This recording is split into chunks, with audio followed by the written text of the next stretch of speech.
Okay. Alekine's cat. That's a pretty good one.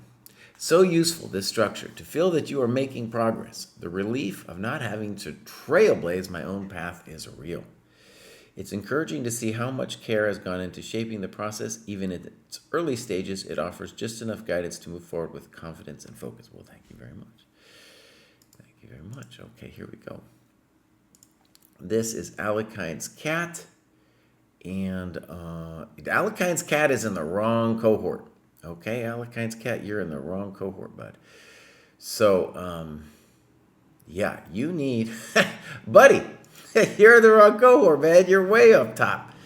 So, yeah, fix that. But I'm happy you're here, Alekine's cat.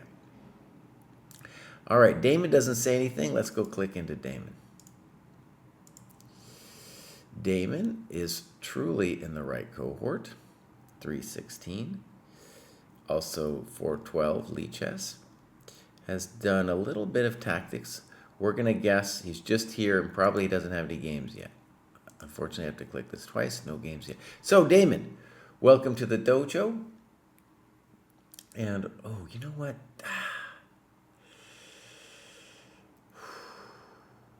Ooh.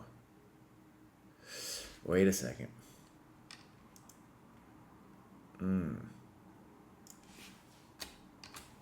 I gotta write them again. I still need a new template for the grad show, allowing for the new large space. Okay, so that's why the template's all messed up, because it's got to get captured, Bows. That's why. Okay, so what are we going to do? Bows. We got to figure this out. Template is just, we got to get rid of the template. Boom, we're getting rid of it. And then we got to make this thing bigger because we got to see it, Bows. We got to be able to see all this stuff. Maybe make this smaller. Yeah, that's why it's all messed up. See, that's why it was looking like the way it was looking. I don't like it any more than you do. Okay, so Damon, this is going to be terrible. Until I asked DM last time and he didn't do it. So, all right, there's DM. There's DM. There's Damon. He's a little bit like a DM. Welcome to the dojo, Damon. All right, so I'll get back over here. And next up we have August. And August says, thanks a lot. Okay, let's go open this link. And let's just see what it looks like too over here. See, I want to capture that wide view. Beautiful, right? Now, unfortunately, I can scroll down and stuff, but I can't.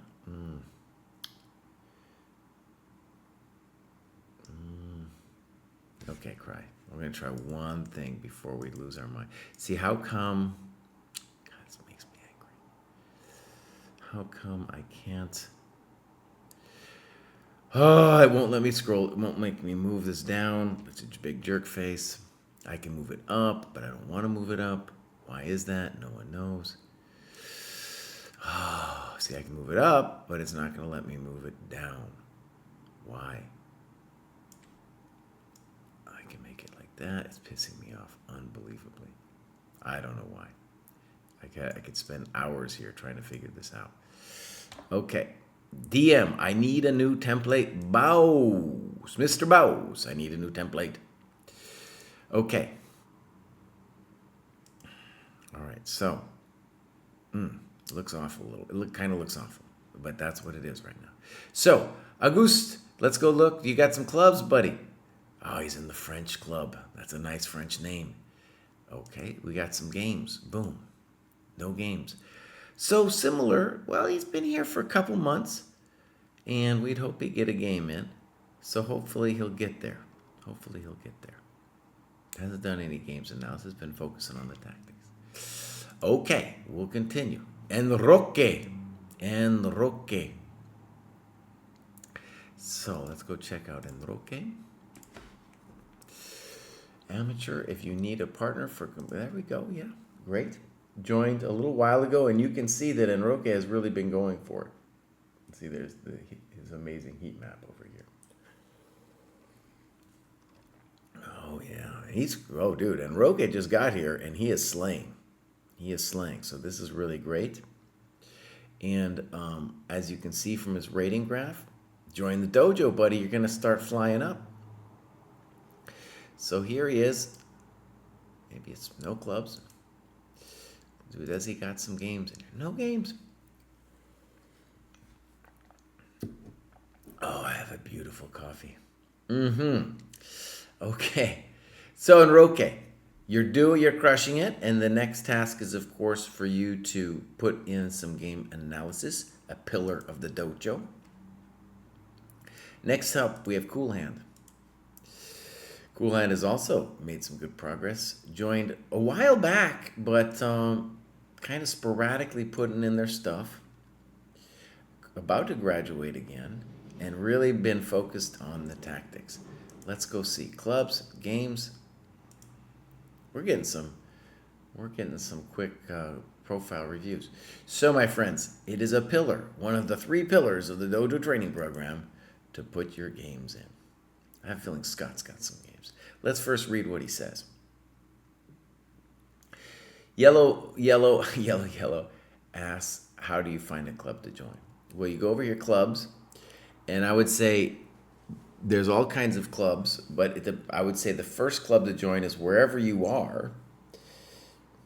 Wherever you are, see if there's a club for where you are. If there isn't, make a club for where you are. And then there's all kinds of other clubs too, which are mostly just fun, like the 50 plus club or something like that.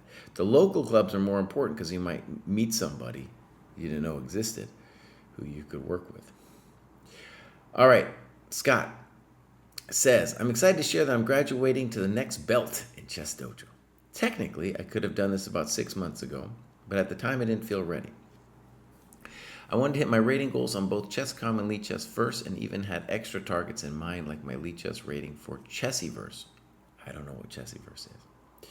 Eventually, I realized I might be holding myself to an unnecessarily high bar. The program has helped me a lot, and while I've grown in many areas, I've also learned to recognize when I'm being too hard on myself. One part of the program I've struggled with is reaching out to people I don't know to arrange games and post-game reviews. It just feels a bit unnatural for me. Maybe that's the introvert in me talking. I understand the value of having a sparring partner, and I wish that came more easily. For now, I mostly enjoy playing against bots, which still gives me plenty of opportunities to practice and improve onward to the next stage. I think that's a very helpful feedback for us. We have, from the very beginning of the dojo, struggled with the social lubrication of helping people connect. And, we have the calendar, we have the Discord, so many different ways to do it. I appreciate, though, that that's difficult. I totally appreciate it. I do think since we started the dojo years ago, the bots have gotten a little bit better, so that's good. But for a lot of the sparring, the bots, of course, is not really what you want. But it is becoming more and more of a viable substitute. Okay, let's go check out Scott here. Boom. Here we go. You can see Scott was very busy a while back with the hectic tactics. He has done a lot of work. Yeah, he's looking great, dude. He's looking great. So you can see his epic rating, and he had this last jump. He was like, buddy, I got to graduate now. It's time to graduate, right? So let's just think about this for a second. Yeah, so he'll graduate with another 70 points, 68 points. So that's great. Let's see clubs, Scott. Louisiana Dojo, 14 members, buddy. Skebix, I like what you're saying about the buddy system. Pruess is very much into that. Now, I just want to say we have 37 dev projects now. It seems like we get more rather than less. And our main dev guy is now just committed to improving our tactics trainer. So, and that's going to take at least a month. So he's like, dude, I'm not even messing with anything else. Yeah.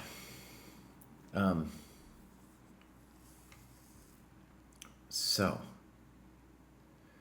Matt Chess says, on the user summary you were looking at, add the number of games in the My Games folder. Yeah, well, Matt Chess, that's been on our dev sheet forever. That's been on there for weeks and weeks and weeks. One hilarious thing I want to say about Louisiana Dojo. Oh, man. So, Naka, dude, has to play a couple games to be considered active enough for his rating to count. And he's like, I'll go play some lower rated players. And where he was really smart about it was he was like, okay, I got to go to a place where I'm not going to face any underrated Asian kids. And he's like, where can I go? Well, let's go to Louisiana, boss. I don't blame him. I don't blame him at all. I just think it's hilarious that he like dialed in the demographic and he's like, I don't want to play any of them kids. I'm going to Louisiana. I'm going to Louisiana. No underrated kids there, buddy. All right, let's go check out Scott. So we're going to go to My Games. And here we got a bunch. This is great. They've been a couple months since he's done it. I just want to make sure. Looks like they're all added 722. I just want to make sure. Yeah, this is looking great. So, I don't want to look at a bot though. Here's Juan Tactic. Is Juan Tactic a bot?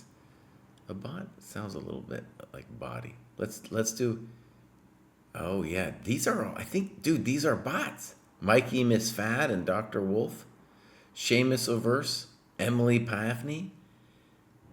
Oh yeah, dude, these are bots that he's playing against. I've never reviewed a game with a bot.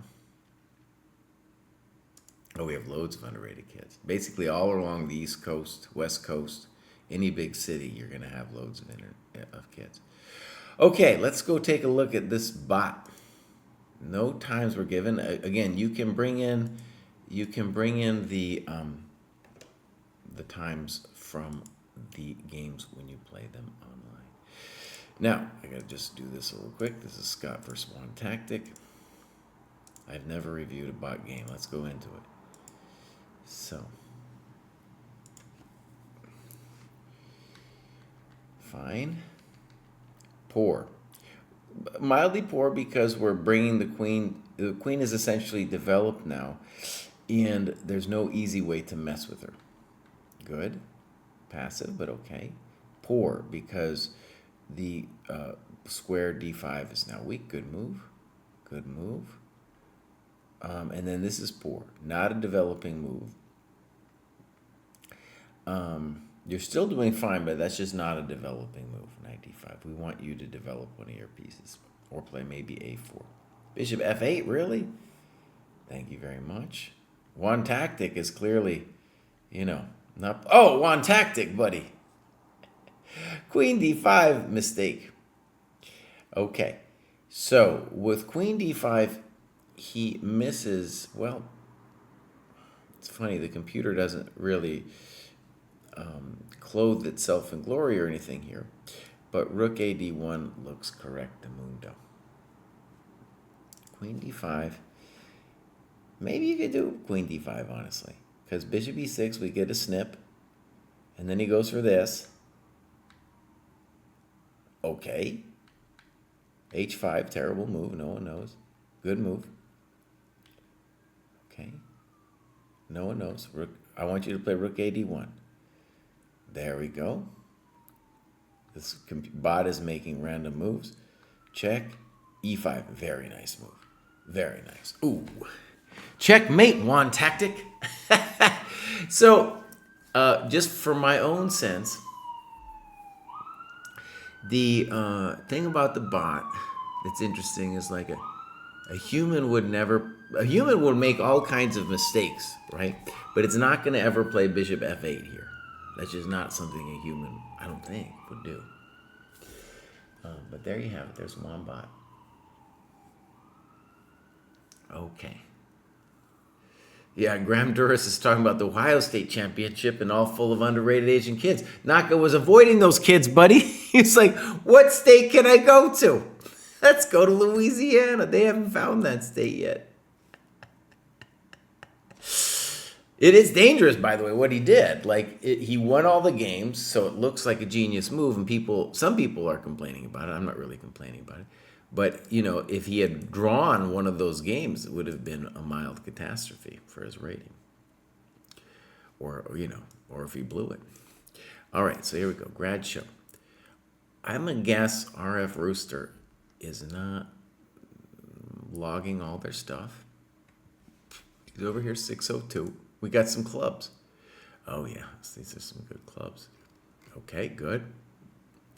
The Bay Area, home of the dojo. We got some games. No games. It's a little soft on the games today, bud. A little soft. So, RF Rooster, we want to see some games. Want to see what's going on with your chess.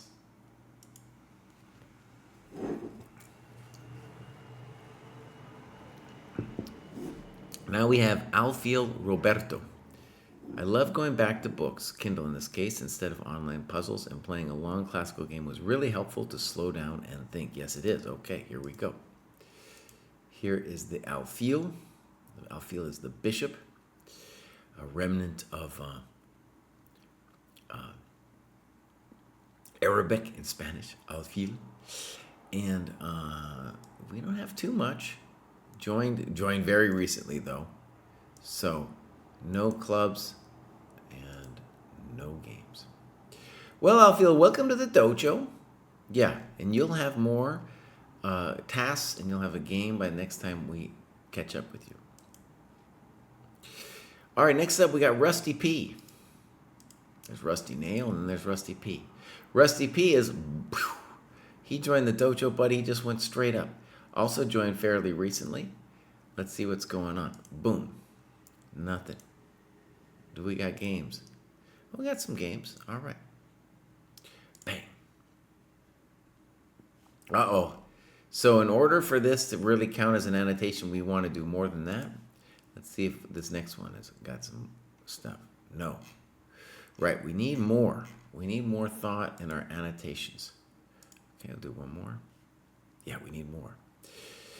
So if you're interested in what an annotation should look like, it doesn't have to be that intense, but you could look at, we have model game annotations. We also have a book called How to Analyze Your Games, featuring good annotations from every cohort. Okay, boom. Next up, we got King Go Night Night. King Go Night Night. You know, one funny thing about King Go Night Night is Shachmat.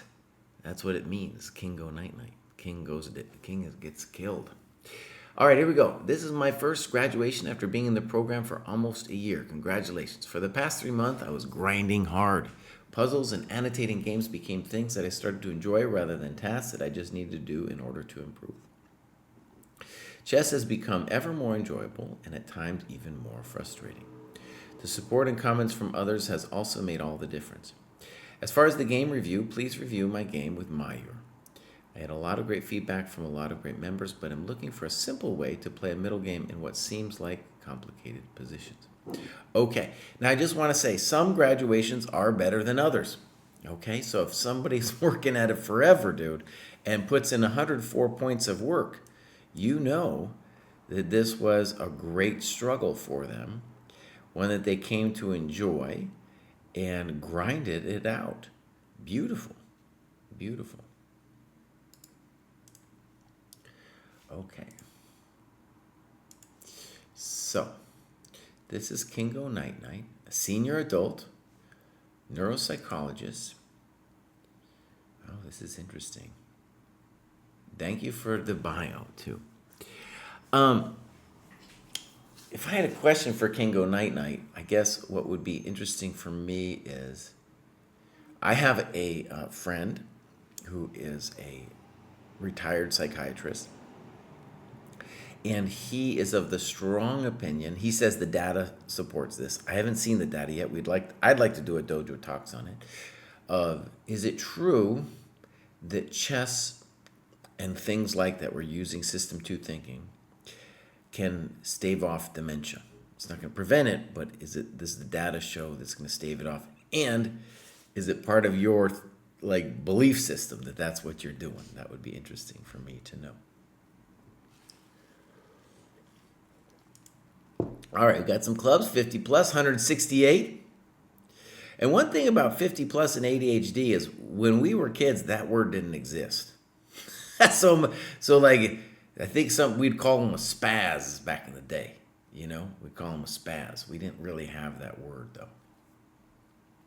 Now you can see their heat map looking good. Actually joined last year, but only started, took a break. And I think he mentioned the last 3 months truly grinding, and so this looks really impressive. Get some games going on. Here's the game with Myers, so let's go. First, we're going to take a look at the time graph. Boom. Oh, and I got to fix the time graph almost surely. We'll go over here. This is Meyer.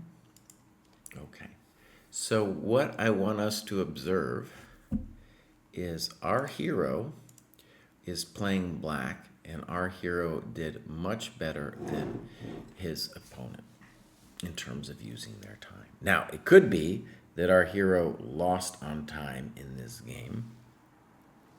And one of the challenges for the rating, the time management rating, is really with this, the lower cohorts are the only ones that use 30-0, right? And when you're at 30-0, there's no love at the end.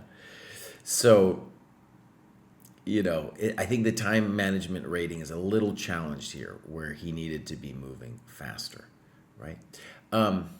But the main feature that we see again and again on the show is players at this level, their biggest struggle is moving too fast, making impulsive moves.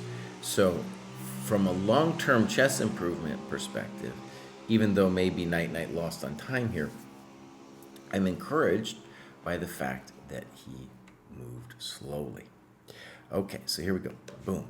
Game review. You will play many players who, just aren't thinking at all, especially online. Okay. So G3, poor. It's not the end of the world, but it's poor because the bishop is already out. You made a pawn move to get it out. Poor, not a developing move. Poor, not a developing move. Poor, bringing the queen out early. And here you say D6, I think I'm a little bit better here. Yeah, absolutely.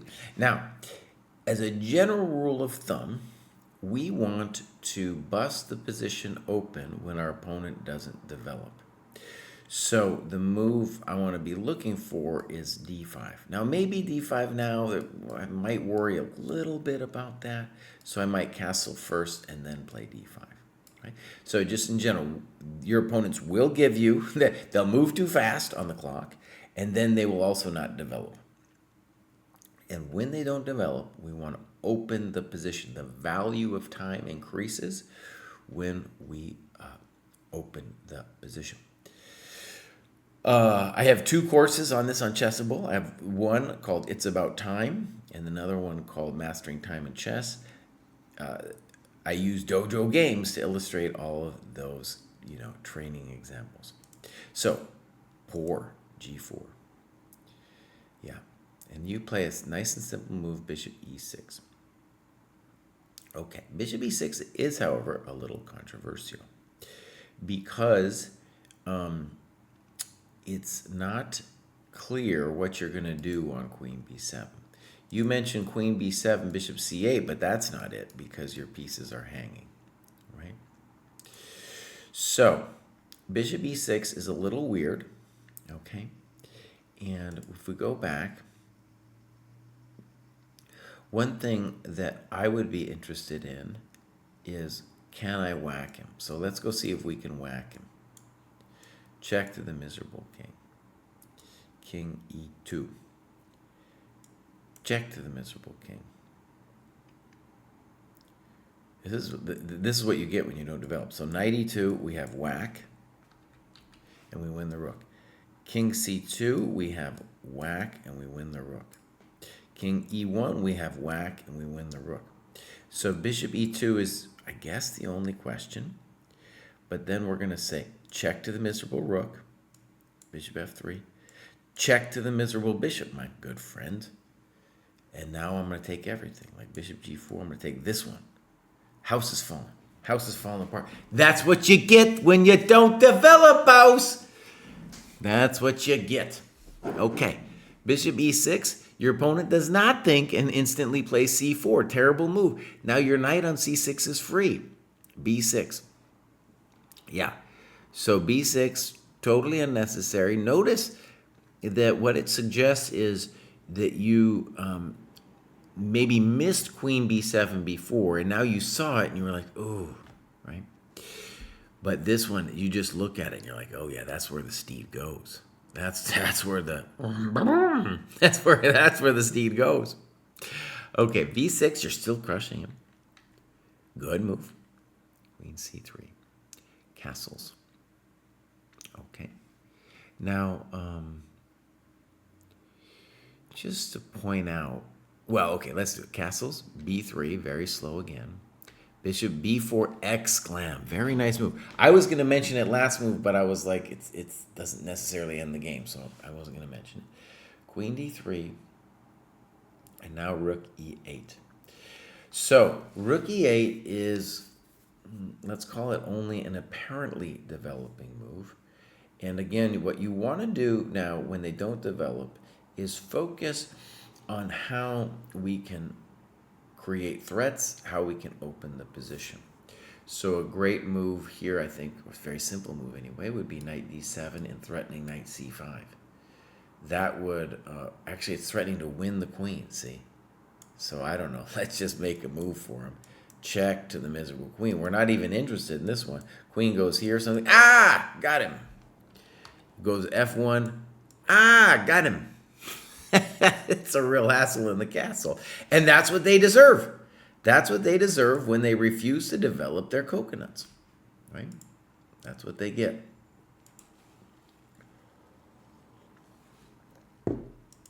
Okay, terrible move. Yeah. So, you can do so many different things. Your move is simple and strong. Very good. Okay. So, good move.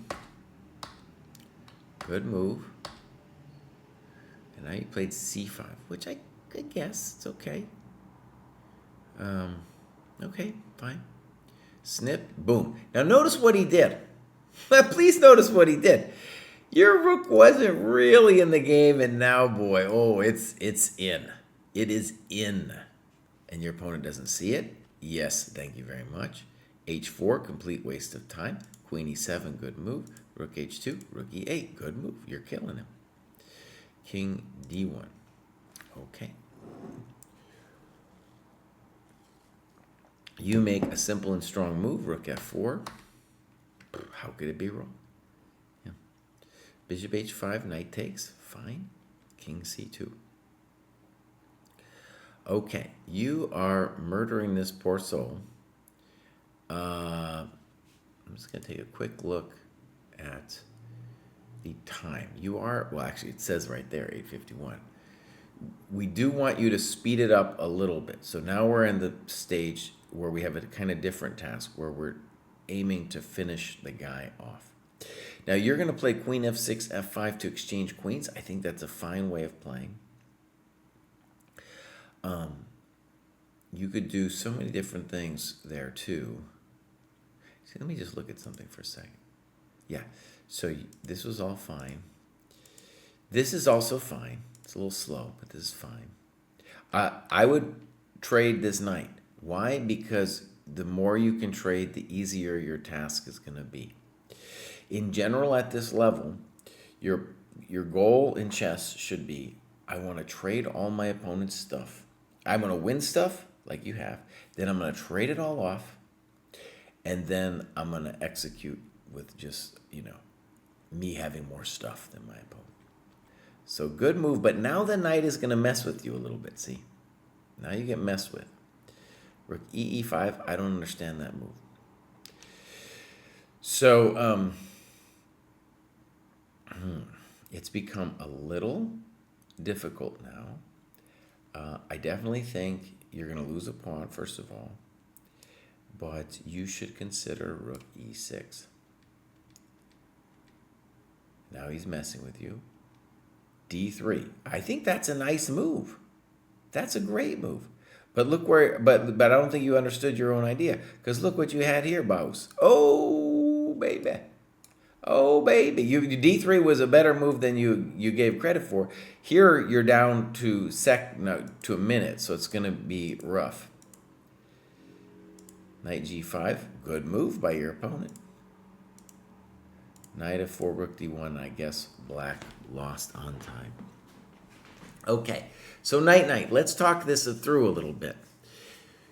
What you should see about this game is that you are going to have mini games that follow this game's pattern. Your opponent will move too fast and will give you all kinds of developing moves in the opening. What I don't want you to feel bad about, though, is losing on time. I want to stress, when you play, let's say, the dojo round robin, and it says if it's 30-0 for the under 800, you can always request to play a longer time control. You can say, can we please do 30-30? And most dojoers will let you do that. After you're past 800, of course, then that is going to be something where you have to do 30-30. Okay? I think you should be very happy with this game. You know, you had just a nice, simple takedown. Ultimately, it's time that got you, but I think you're doing great. Now, he says, I just want to enter this. He says, as I say in the beginning, my graduation wishes to have some feedback on what to do here. You're doing great. Look at this thing. This is called the gun, buddy. This is the gun. So this part, you did fantastic. Look at this. You're just ripping them apart. It's a yard sale. And like I said, you want to trade pieces when they're down like this. I would say Queen E4 makes a lot of sense. Just trade it off. Now, if you want it to be like, let's say, the most correct about it, then moving the rook and knight F4 would be a GM approach to crushing white in this position. Okay, but I want to stress, you don't need a GM approach. You just need to trade off the guys and win the ensuing endgame. Okay, well done. I think you're doing great, Night. I really do. I think you're doing great. I'm not worried about your chess at all. I think we're going to see you graduate again soon. Love the grind, too. I really want to stress, I think the process, you used it well. And especially if you're enjoying it, I think you're going to make it because your chess is pretty good. Chess is good. You're so much better than that guy. All right, and again, you're going to play that guy a bunch, and you're going to farm rating from him just like Naka did in Louisiana. Okay, here we go. Here's Paduplo. He says, starting to play during COVID on and off, and in the past few months decided to take it more seriously after using only YouTube videos as a source of improvement. Well, yeah, it's not going to work. So he joined the dojo. Look at this. Did loads of work and then flew up. So, beautiful stuff. And, yeah, welcome to the dojo. We got some clubs for Paduplo. Loads. He's in Brazil, lifting heavy things. Dude, lifting heavy things. Now, I don't know if you're allowed to be part of both the Dutch dojo and the Brazil dojo. Okay. Lifting heavy things is interesting to me because there's only 34 members, but that's definitely the club where the most progress is happening. And maybe it's because lifting heavy things, people are like, have you ever heard of the thing called number go up? The people who do lifting are like, they're into the number go up. That's all they care about is number go up. So I think there's something to it, buddy. I think there's something to number go up and lifting heavy things. Okay. It is by far the most overrepresented club in the graduates of the dojo. Maybe I'll make a vid about it, huh? Maybe I'll make a vid. Okay, so here we go. Games. We're going to go my games for Paduplo. And here we go. This was played recently against Harsh. And we'll take a look. Let me just look at this for a second. Oh, look at this, dude. We got the solitaire chess guess the move thing is now here. Yeah, buddy. Thank you, Jack. This is really cool. This is going to be a key thing. I got to do, well, dude, I got to do a whole vid on this, dude. Solitaire chess vid. I got to experiment with it, and then I got to do a little video on it. I have not myself done a lot of solitaire chess, but I never had this this interface before. Okay, so times. Ooh. Actually, I'm going to look for a different game because this one is a 15-10, which is too fast. So let's just go look over here. This is going to be Grancho, Duplo. What do we got? Uh-oh, he's a 15-10 maniac. Let's just do a couple more, see if there's one that's not 15-10. 15-10. Paduplo, come on, bud. 15-10. I'm going to do two more, and then I'm going to give up. So, why do we want to do more than 15-10? Because we want you to really have the ability to sink in the position during the game. Very important for your chess development. And then after the game, you want to spend some time thinking about quality decisions that you made, that you had a chance to make. Here, 15-10, you don't have that much time. Okay, so Paduplo. Hopefully we'll see some different games that are not 15-10. Welcome to the dojo. You're doing great. I love the rating gains. And yeah, I think we'll see you again soon. All right, next up we got America SB. Sorry about the template again. This is DM Hoki's fault. DM Hoki. I've been blaming him for years for all the dojo's problems. America SB, you're in the wrong cohort, buddy. It says 781, and I have a feeling you didn't appreciate that this rating is not the same as the dojo rating. All right? But great that you're here. Great that, you've done some great work. And so I think we'll see you again when we get get the correct cohort. Okay, next we have Akvana. Boom. And Akvana joined April this year. Hasn't logged a bunch of stuff though. And is also in the wrong cohort, though maybe they just fell recently. Let's take a look. No clubs. No games. So Akvana, welcome to the dojo. Hopefully we're going to see some games of you soon. Now, Dr. Zugzwangsteiner, this guy is going to have some games. He's crushing it all the time. After a few weeks with a bit less time, I have got back into the routine of practicing again. I have a couple of classical games where my opponent just blundered and resigned, but one in particular to get over 900 was a close match with my opponent. Great. Hopefully I can find said game. So, as you can see, Dr. Zugzwangsteiner is killing it. He joined the dojo June of this year and is already just like, dude, this is what it's about. You join the dojo and your rating curve is going to look something like this, right? And he's definitely doing the work. All right, let's take a look. He is in the Down Under Dojo. Great. Then we got some games. He always has some games. And I'm hoping this is the game he's talking about here. Let's assume this is the game just for a second that he's talking about. Ooh, look at this time graph.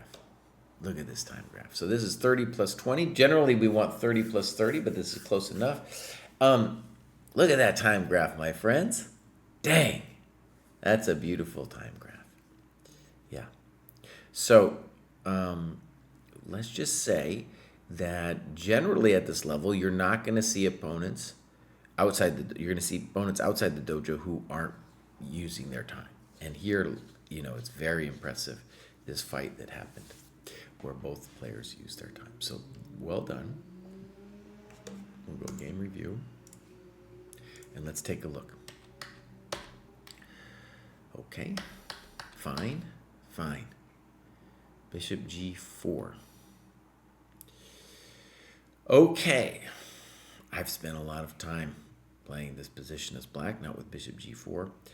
My strong suspicion is we should play bishop d3 or h3 here, and the reason bishop e2 is a little soft is because later it's going to get whacked with a rook here. So bishop d6, c6, good move. f6, I think reasonable. Knight e7, good move. Queen c7. I think knight f5 might have been more clever from black, because now after bishop g3, black is going to be forced to give up their good bishop. So snip, snap, and fg. A little controversial to open up the f line here. Maybe playable. He wants to, open the rook, but I don't know if the rook's doing much there. I think it's interesting though. Okay, so knight d7. Queen d3. I would have guessed your intention was knight h4. Right? Knight g5. So blunder played with in a little bit over a minute. Okay. So actually, is it a full blunder? Maybe not. Maybe not. So he says, I hadn't fully considered bishop e2 and was fortunate to have queen e7. Okay. I still think black is going to be better after all this. So let's take a look. Boom, boom, boom. And I think knight b6 looks like a blunder. How about knight f6? Knight f6, my sense is black's a little bit better. And the main reason is white has traded off all their good pieces and is left with this poor knight on c3. This is clearly a mistake, though, because we say thank you for your coconut. That's just a random threat. We say check to the miserable king. And now we're going to hope he finds a good move here. Good move! Exclam. Exclam. I think that's very impressive to play b3. It shows that you are prophylactically being aware of your opponent's possibilities. So excellent positional move. Hello, Ujad. Matt Chess says he tested out the solitaire chess last night. So let's just continue and talk a little bit about this. Rook d e8. The challenge here is like the extra pawn isn't that meaningful, but it's more meaningful to start thinking, for both players to start thinking about like how can they improve their knights. And I don't have a clear sense yet of how to fix the knight. I do feel pretty strongly though that this move needs to come. Maybe we'll play knight d1 after and try to do some kind of rerouting. But this, it's kind of weird because black wants to fix their knight anyway. This looks like a blunder, though. Why can't we take the pawn? No one knows. So we're missing that. Queen f5. Notice what happened. Black fixed their knight, and we didn't. Queen e7. I'm not sure I understand that move. b5. Check to the miserable king. And the knight that was poor gets, chopped off the board. Not uncommon. Check to the miserable king. We're out of here. Queen c7 doesn't really do anything. He calmly defends. Okay. a5. Okay, good. I like what you're doing. You're at least messing with him. Simple chess, unfortunately. a6. Queen c7. He probably shouldn't let you take there. Queen e3. Good move. And that's too frisky, queen c2. Like, maybe the engine would like you to play queen c2, but that's just too dangerous. Why? Why are you doing it?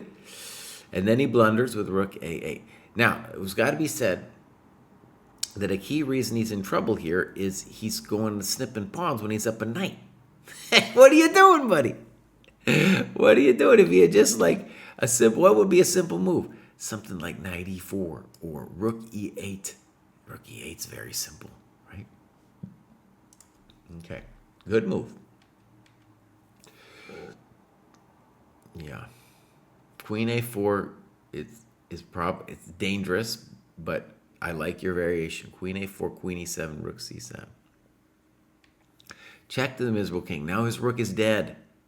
Check to the miserable king. Oh no, now he's going to lose his queen. Oh yeah, that's satisfying. And now we should be able to mate him. You play queen a5 check, and you talk about queen b7. Absolutely. Queen b7 for sure, winning the rook. Notice that queen a5 is an example of just like a random checko, right? Okay, so queen a5, check to the miserable, check to the miserable, check to the miserable, check to the miserable. You're just kind of checking them all over the place here. you need a plan, son. Knight e4 you could do. Checkmate. Checkmate, buddy. So, great game.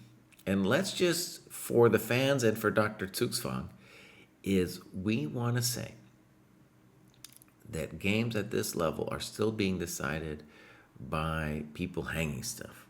But losing a piece, like you did, not necessarily the end. And what it shows when black plays queen takes c2 is that black is not practiced in the art of consolidating after we've won a piece, right? Okay, very instructive game. And now we got Grand Matty Chess over here. Grand Matty says, I've been away from the dojo for a while, finally coming back to it. I changed my primary dojo rating from ChessCom to USCF and just scheduled my next OTB for the end of September. So now seems like a good time to graduate to the 9 to 1,000. Looking forward to focusing on my OTB and really following the program. I think I remember Grand Matty Chess from way back. So here he is. Yeah, kind of spotty doing it. I like his picture a lot. 959 normalized from 1075 USCF. Beautiful. Clubs. New York City. Great. We got 38 people over there. That's a good little bit. We got some games. Boom. And let's do this one. So he just played this fairly recently. And do we have a time graph? We do. So this is more typical of what we see at this level, where both players are not playing with their time. Also, we want to say, Grand Matty, is that really for your level, because you are now progressed, we want you playing longer than 30. And I believe it's 30 is the recommended minimum time control for where you are at. Okay, but he's going to play an OTB at the end of September, so that'll be a great experience for him. All right, boom. We're going to go mark reviewed, and then here we go. Fine, fine, poor. Now, the reason this is poor is you can undevelop his knight with d4 now. Play here, e3. I think you could still play d4. Good move. I like that you're just developing. E3 is poor from the perspective of the fact that the bishop on f1 is already out, and now he's moving again. So I still like d4 to undevelop the knight on c3. Good move, though. a3, terrible. Losing time. He's afraid of knight b4, but he could just play d3 on knight b4. Solid move. I still like d4. Solid move. Poor, not developing. Good move. Poor, not developing. So again, one of the reasons I did this course called Mastering Time in Chess is I seen so many dojo games that look just like this, where somebody isn't developing their coconuts. Now, what do we want to do? We want to open the position. You played rook e8. I think that's mostly fine. I also like e5 now. Let's just start taking it all over. Poor. Now, you play queen c7, but we should give stern consideration to bishop d3. Queen c7. I like your development. Poor, not developing. Now b6. Okay, bishop d3 at some point. b5, not going to help him. Knight e5. I like knight e5 a little bit less. I'm going to look at what the engine says. I know you have an engine note on the side. But I like it less because you have more control over the board. Better center control. His pieces are all messed up. You trading is going to set the bishop free and help relieve a lot of the congestion in his backfield. Right? Congestion in his backfield. So, Vaibhav asks, hello, is this FIDE Classical OTB match? I think this one is not. I think this is an online game. However, our hero here is looking to play an OTB soon. And he says, the engine wants knight a5, but I don't usually put my knight on the edge like this. This move didn't even occur to me. Okay, so remember what I said.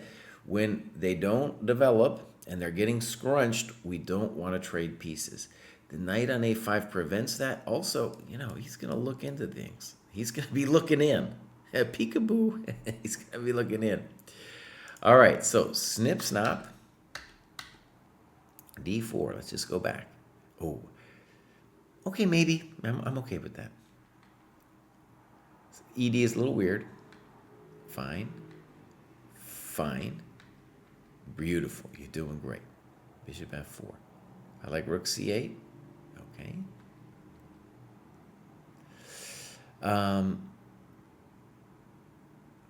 Yeah, so I guess you could just take the pawn. Yeah. Good move. Good move. Good move. Good move. Now you say clear advantage to black, and I would say this is definitely winning because you have really two advantages. You have the pawn, of course, and you have the file. So I think it's winning, but I think it's fine to call it clear advantage for black just from the perspective that you might not feel like it's over. Rook c7, I want to play rook c4 for sure. For sure. Take it. There we go. Now, this is actually a little bit hectic because it's hard for players, including GMs, to coordinate the two rooks against the queen. Computer has no problem with it, but we humans sometimes do. Good move. Good move. He's messing with you.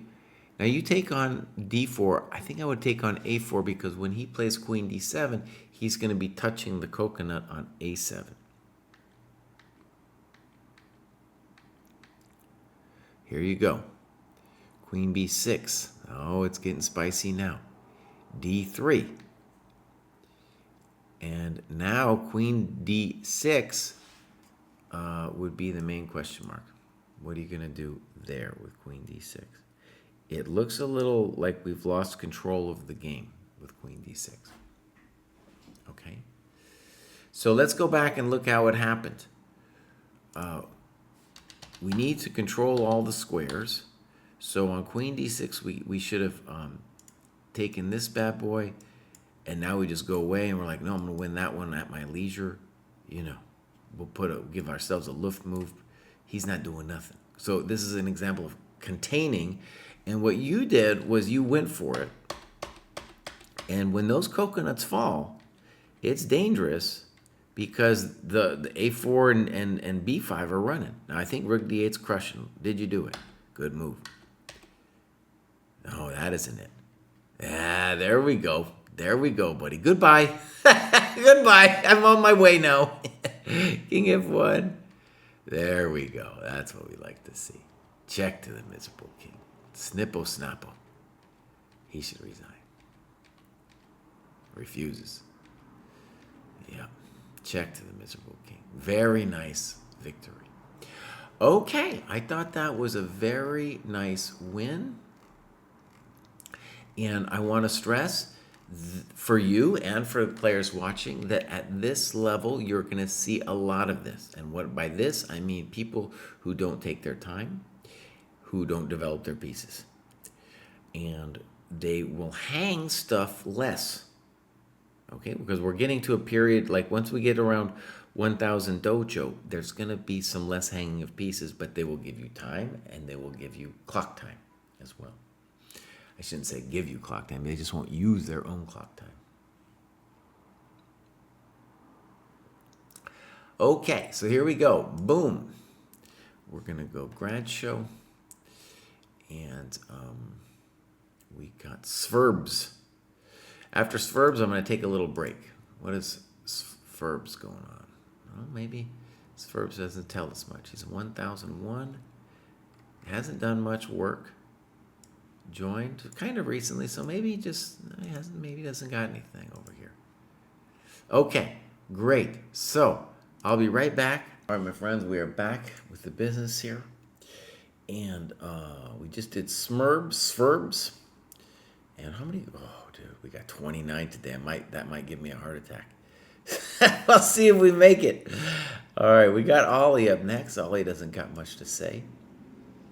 24 years old, goals to reach 1,500, lives in the UK. Great, I like this. And just joined pretty recently. Is he in the UK club? Yes, he is. Games, let's see what he's got. Serious games to be analyzed. Wait, why isn't there... this is another thing I gotta write. Ollie Chess, no My Games folder. So...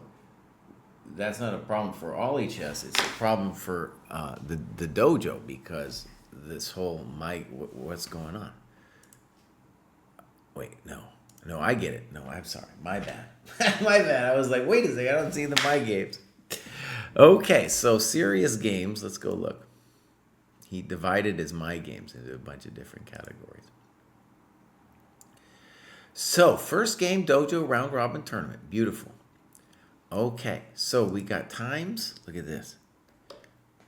Both players, fairly quick game, but both players using their time fairly well. Okay, good. So, here we go. He's saying he wants more accurate calculation. Okay, I'm not a huge fan, but okay. Here we go. Boom. DE5. Queen b6.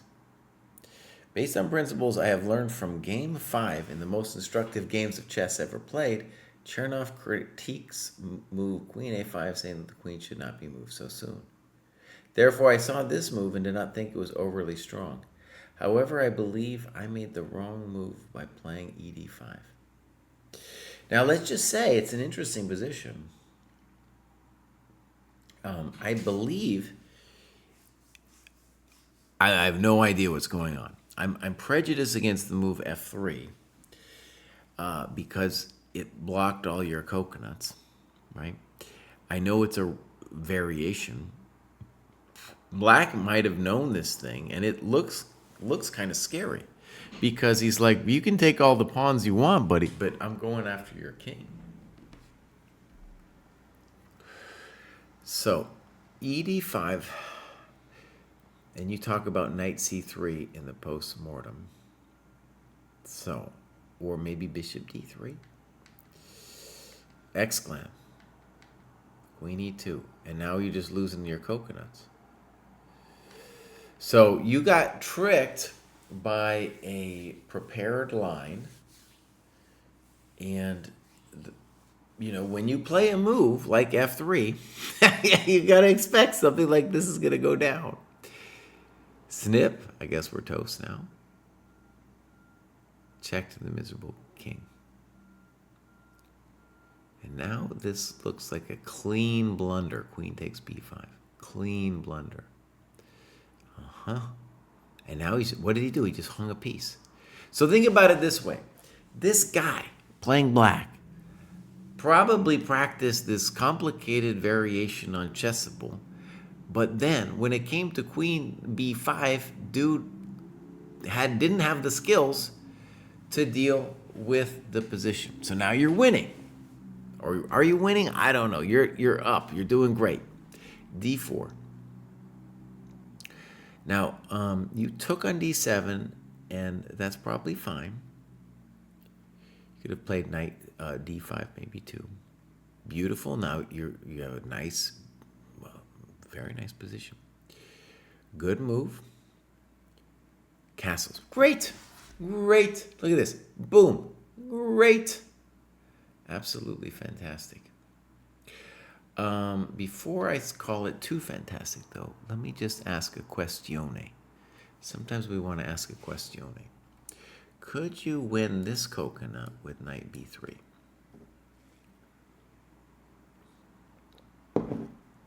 To me, it looks like you can. There's a rook. Here we trade and snip. If rook b5, we have a4, and that's gone. So, I love rook ge1 in terms of developing, but I think you're missing a key opportunidad. Knight 7 g6. Now, I think knight b3 still wins the game. Yeah, knight b3 still wins the game. He's out of here. Knight b3 still wins the game. Still wins the game. Now we have a complicated fight. b3. I don't know. f5. Okay. Beautiful. So, that was fun. I like that.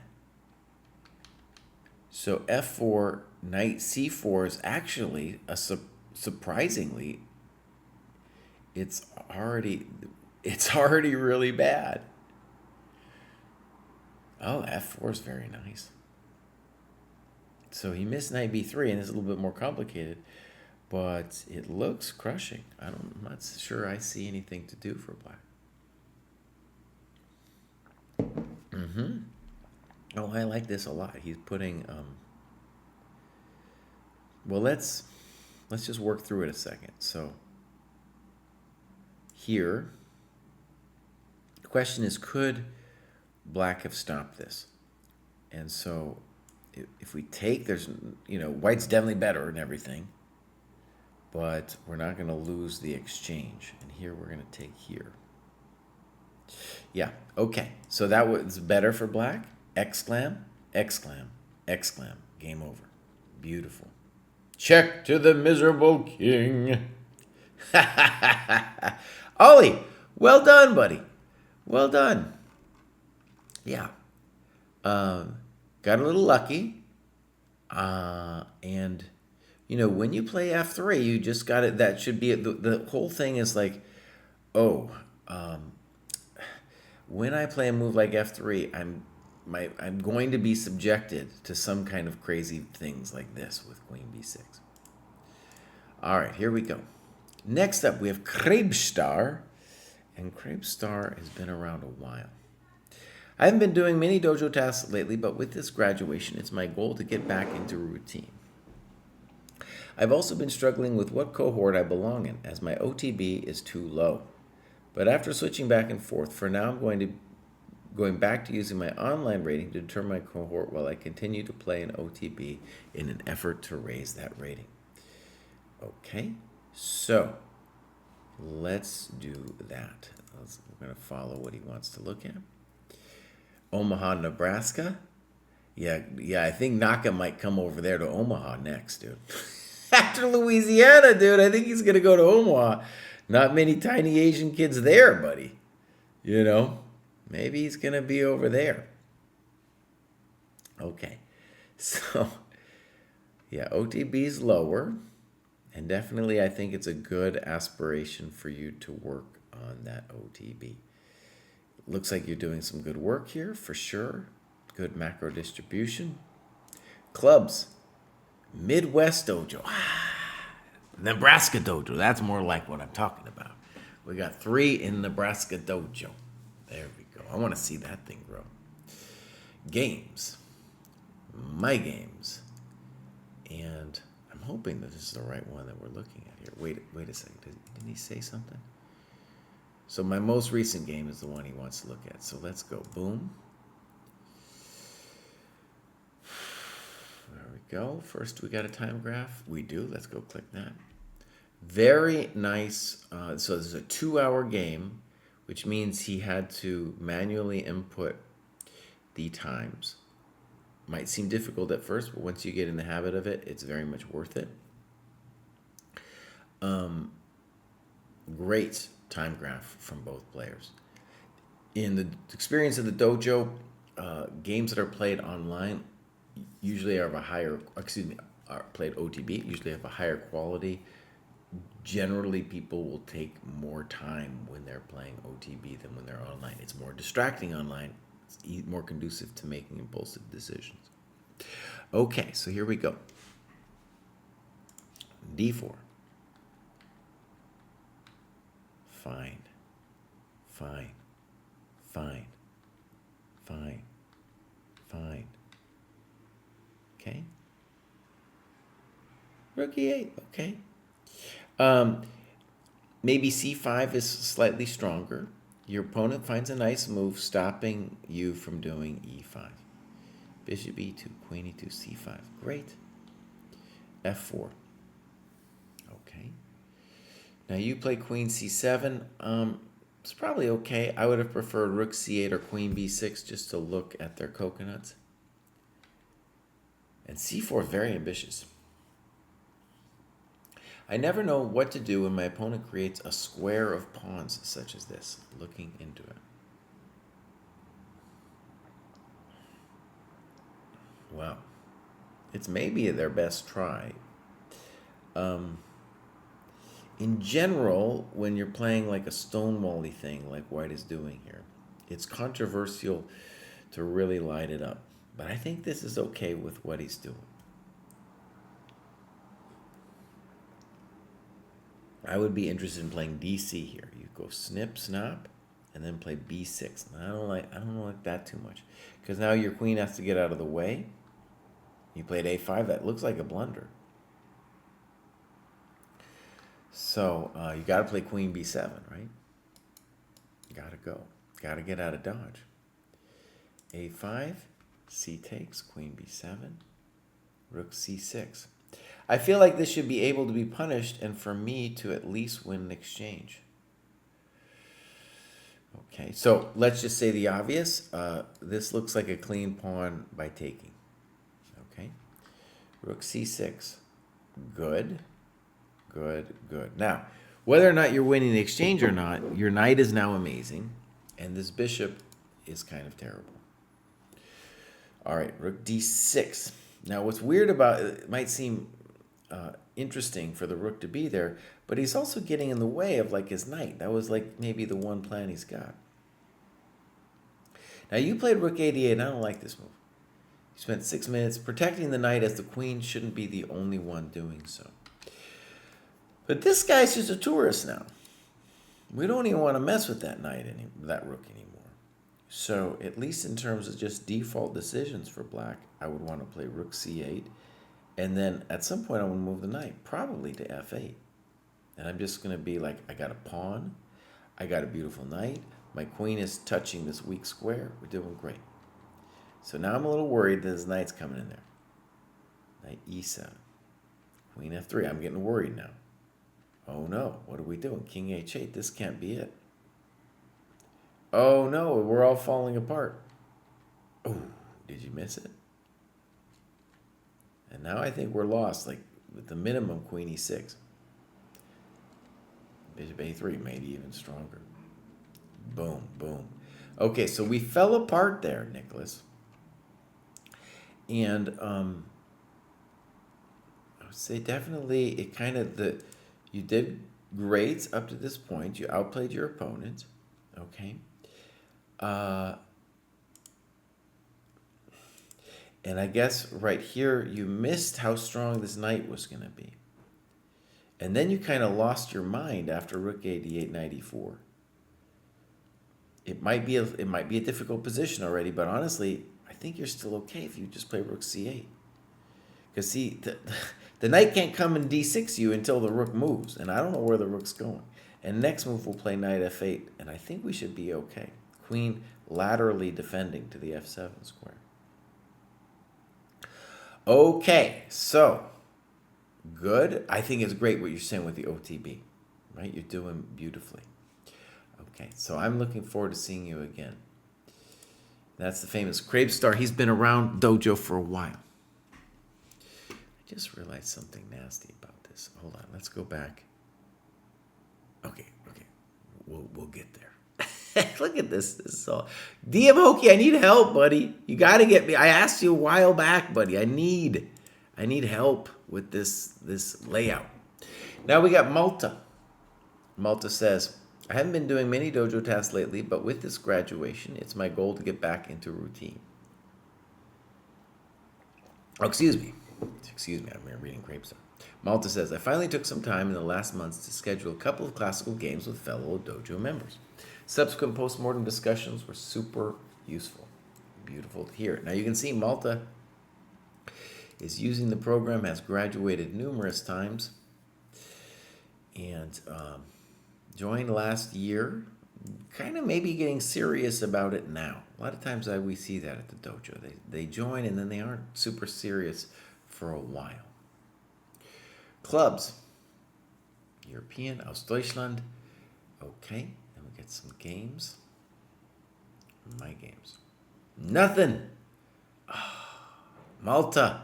Really, buddy? Really? Okay, so he says OTB game fire. I guess he's got some games. So we got to put these, though, Malta, in your My Games. That's the whole point of the My Games folder. So let's get into this. We're going to go grad show, and I realize, not grad show, game review.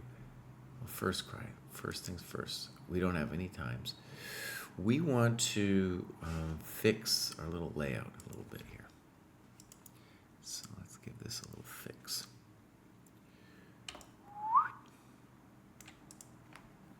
Okay, so Malta says, this was a game in my local chess league against an older opponent who was actually quite highly rated. I think I played a decent game and had a slight advantage for most of the game, but lost to a rather simple tactic. Okay. Fine. Weird. So D5 would probably transpose to an advanced French. Fine. Beautiful. Black is forgetting to develop. Castles. Beautiful. CD4. A mistake because your knight on B1 now gets the C3 square. D5. Now an interesting moment. You decide to take, which I'm sure is good for you just because you're so well developed. But it's got to be said that E5 is an amazing French position. Amazing. Because this guy's dead. You're up a million tempi. You know, a very strong position for white. This one, I don't know. Because the bishop is now out. And you can snip it. But he's going to be able to mess with you a little bit. Now, rook e5 is a very committal move. Because if you don't have anything after this, you're just going to get whacked with like a knight c6.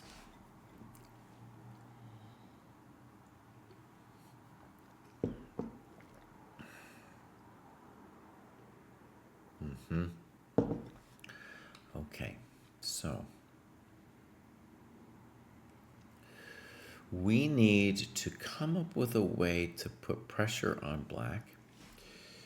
One option that appeals to me is a4. Let's just assume b4 for a second. Then knight e5. He cannot take here because of this. And then what I'd like to do is arrange some kind of bishop c4 with knight f7 ideas.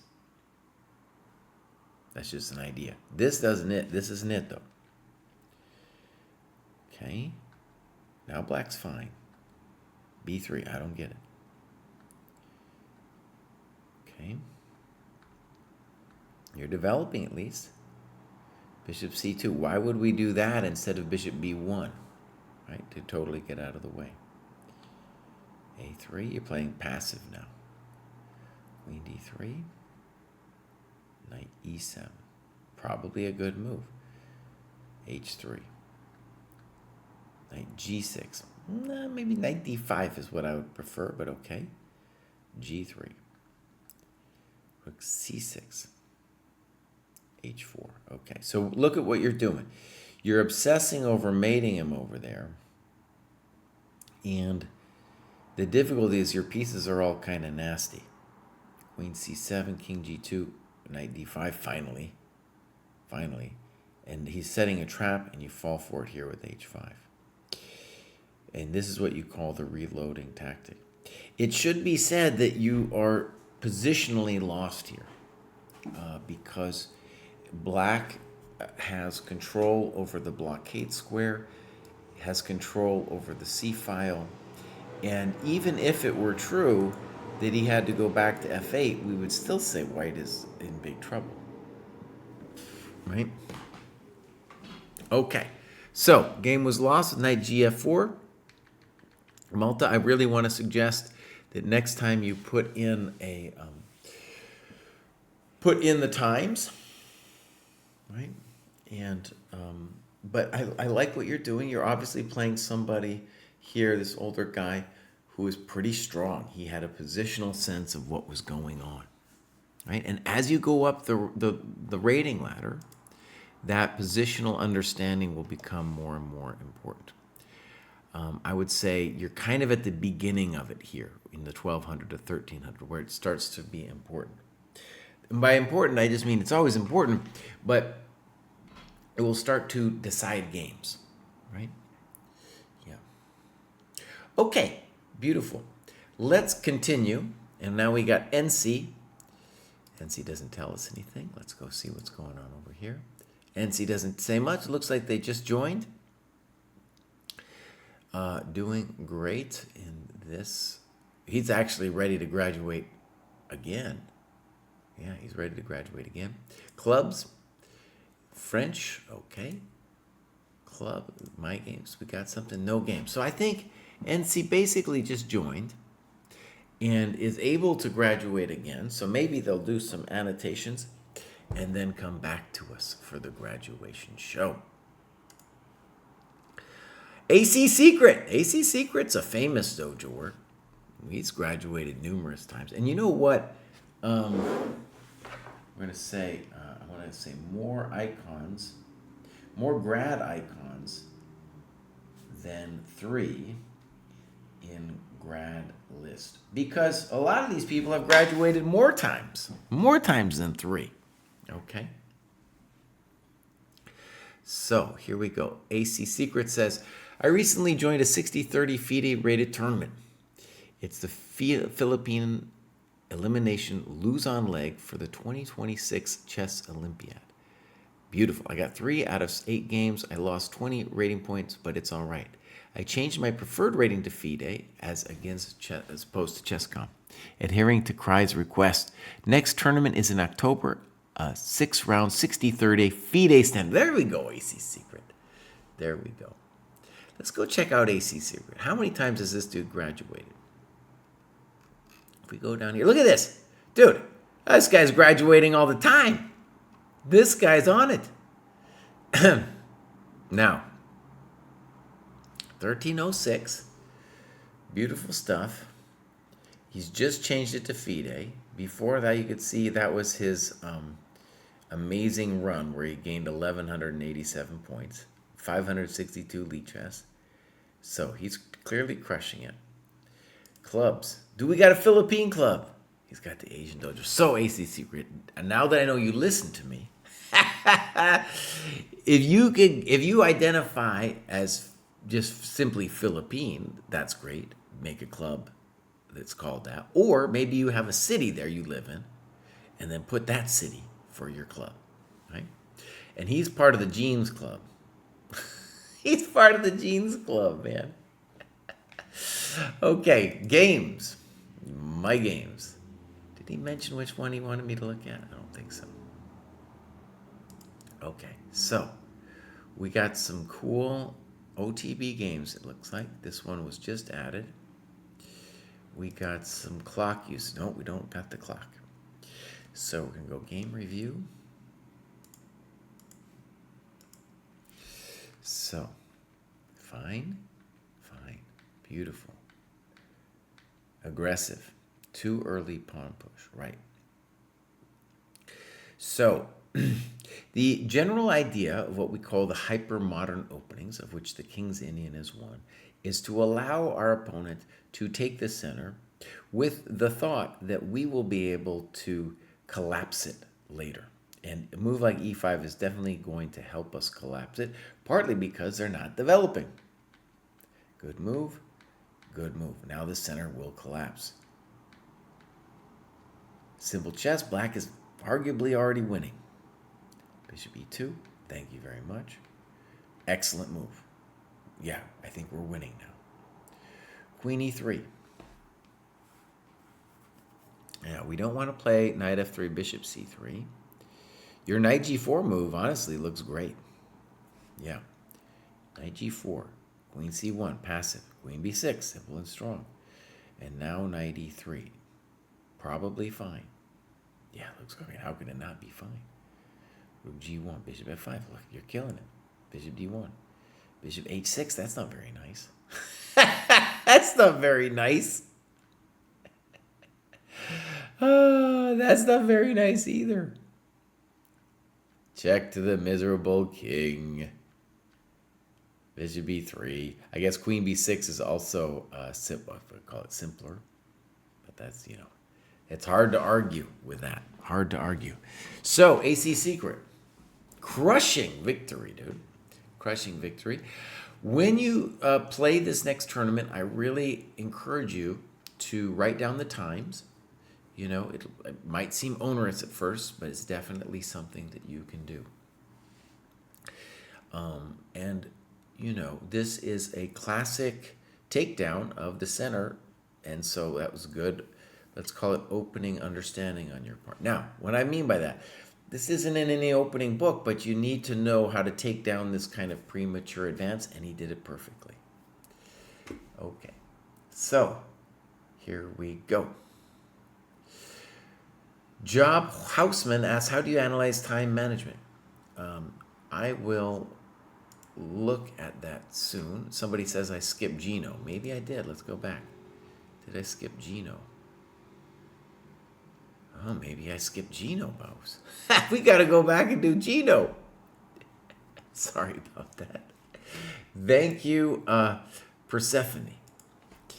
So, Gino, 1500cc Rapid is getting closer, hoping to get there this year now that life is getting busy for me. Hoping to still get a decent amount of practice in.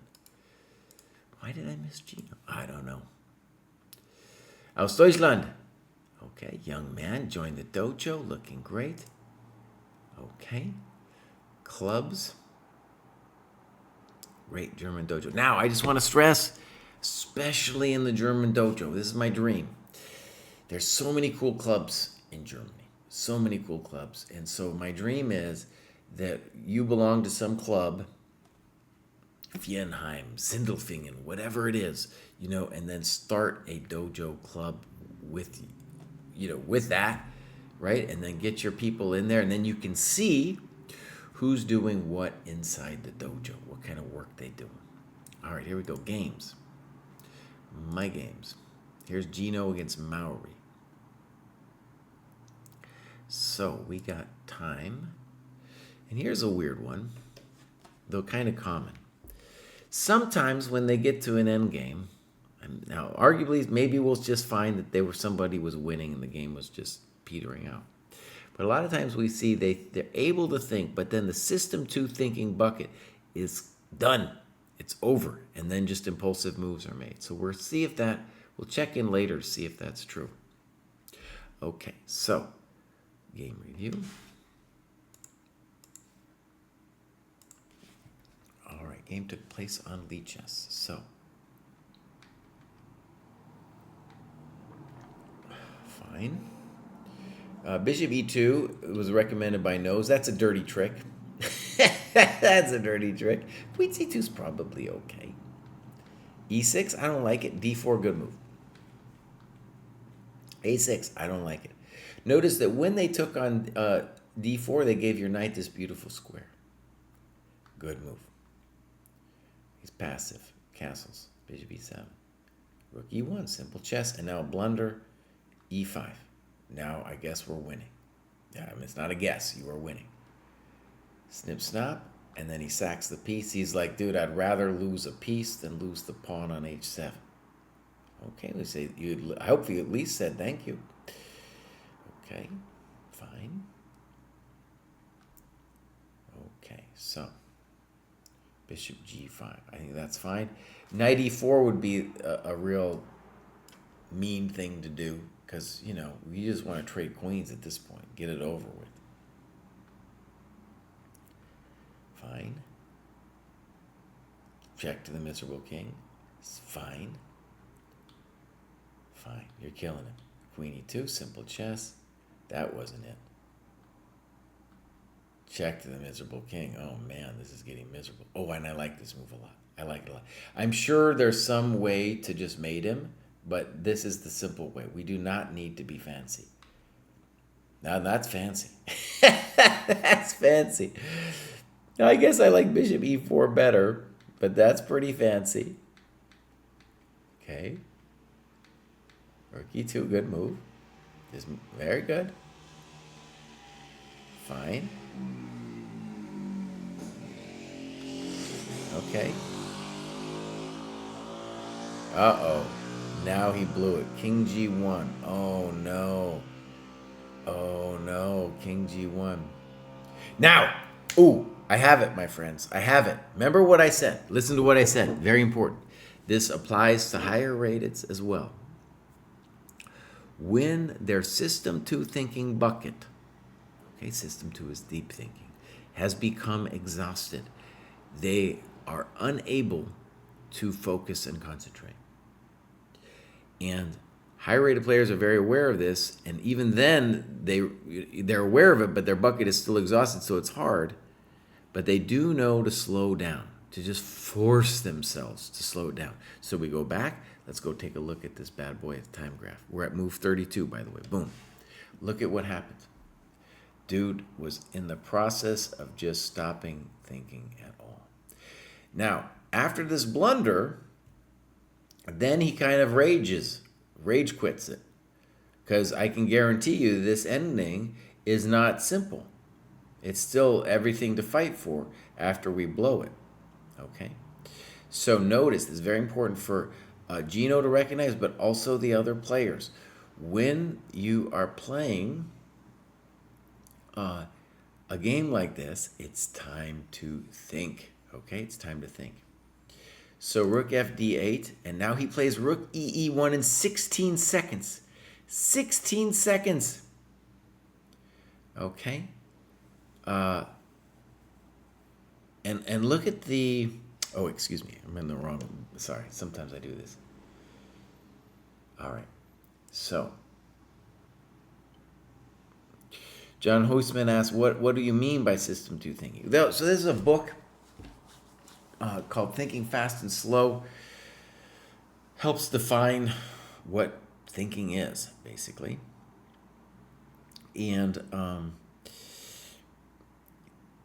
thinking fast is stuff like, you know, walking and chewing gum at the same time. Very important skill.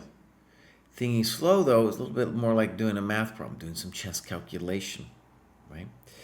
And everybody, especially if you haven't practiced it, you're going to run low on that ability. After a while, you're just going to get cooked. And so a key skill for chess players to develop is developing system 2 thinking for an extended period of time. And we see it here at the dojo. I've seen a lot, this kind of time graph that I just showed, where people just get cracked.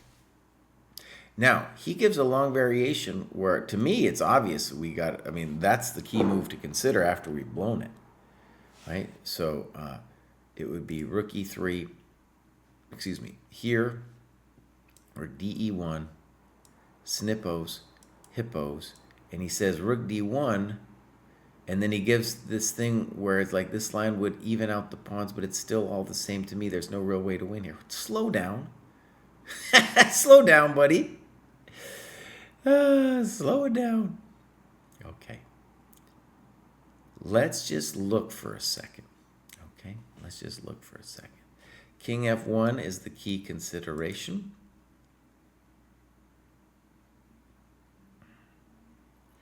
So, for example, King F1. If he takes, we're up a pawn. If he goes here, I think that's a key challenge for us because rook takes, king e2, rook b1, he's going to get one of his pawns back.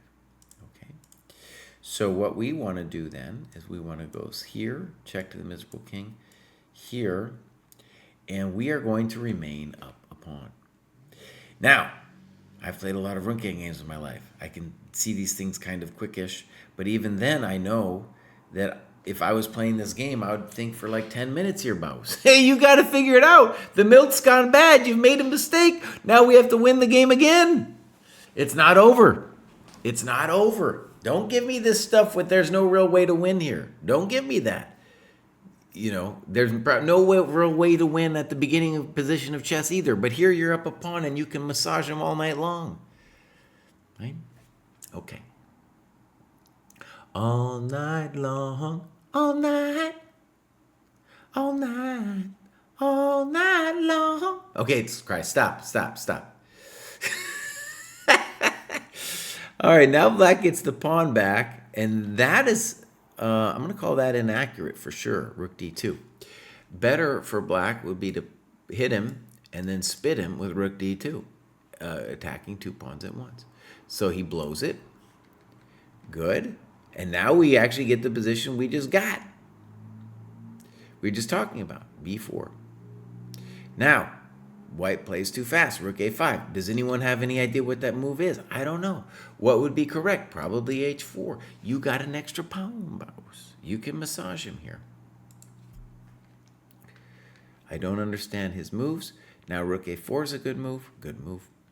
b3, blunder. And then ultra blunder. Rook takes a4. And look, actually, a good note. The fatigue got to both of us. Fantastic. Let me just stress here. So one of the cool things about analyzing your game is just the ability to come to a conclusion like that. If you hadn't analyzed the game, you might not have been able to recognize, oh, it was the fatigue.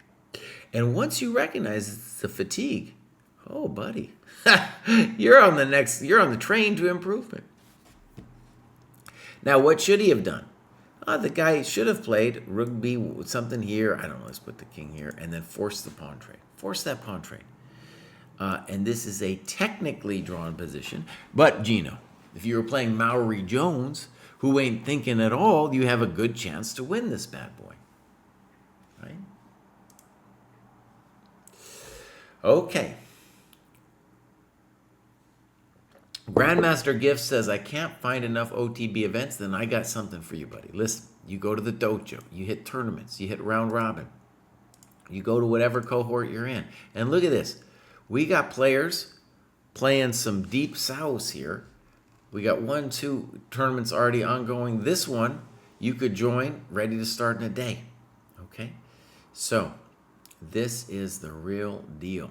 If you can't play OTB, come to the dojo and you're going to get some longer quality games. They're going to do some postmortems with you. They are going to not be cheaters too. A lot of you play longer games online at other sites. There's going to be some cheaters.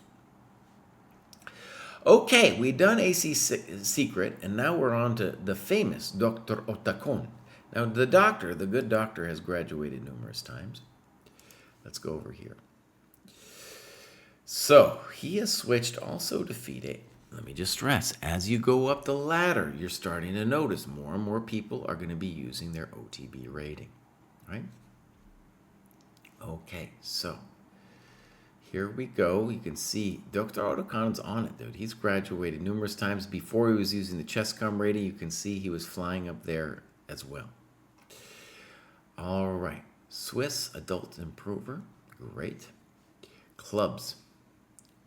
How about a doctor, give us a Swiss or give us the town you're in, buddy. You know? All right, here we go. Games. My games. All right. Now, this is from 426. Let me just see if he's put it. That's 329.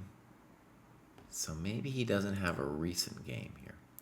Let's go look at this one. Times? We don't got any times. Here. Okay.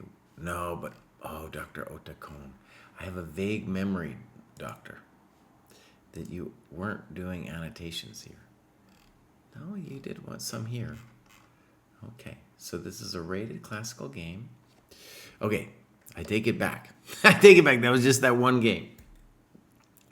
The good doctor is using his time here, as is his opponent. Okay, so that looks pretty good. All right, so we'll go game review, mark it. There we go. Good.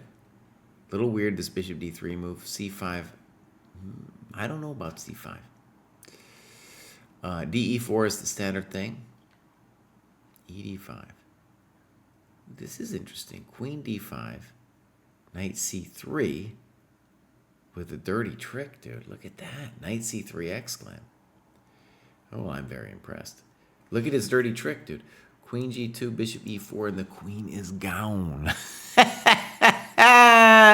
That is a dirty trick, man. Woo.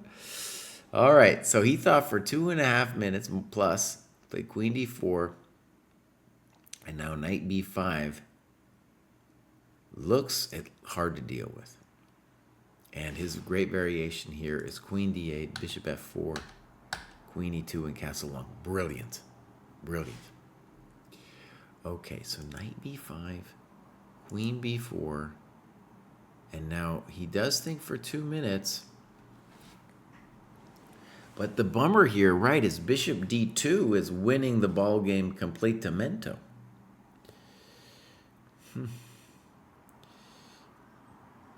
Okay, let's read what he writes. Was looking at bishop d2 during the game, but opted for the safer move, which was clearly a mistake. Against higher-rated opponents, I tend to choose the seemingly safe option if I can't calculate deep enough. Okay, good notes. And we just got to say, bishop d2, that's game. It's already over, right? It's all the way over.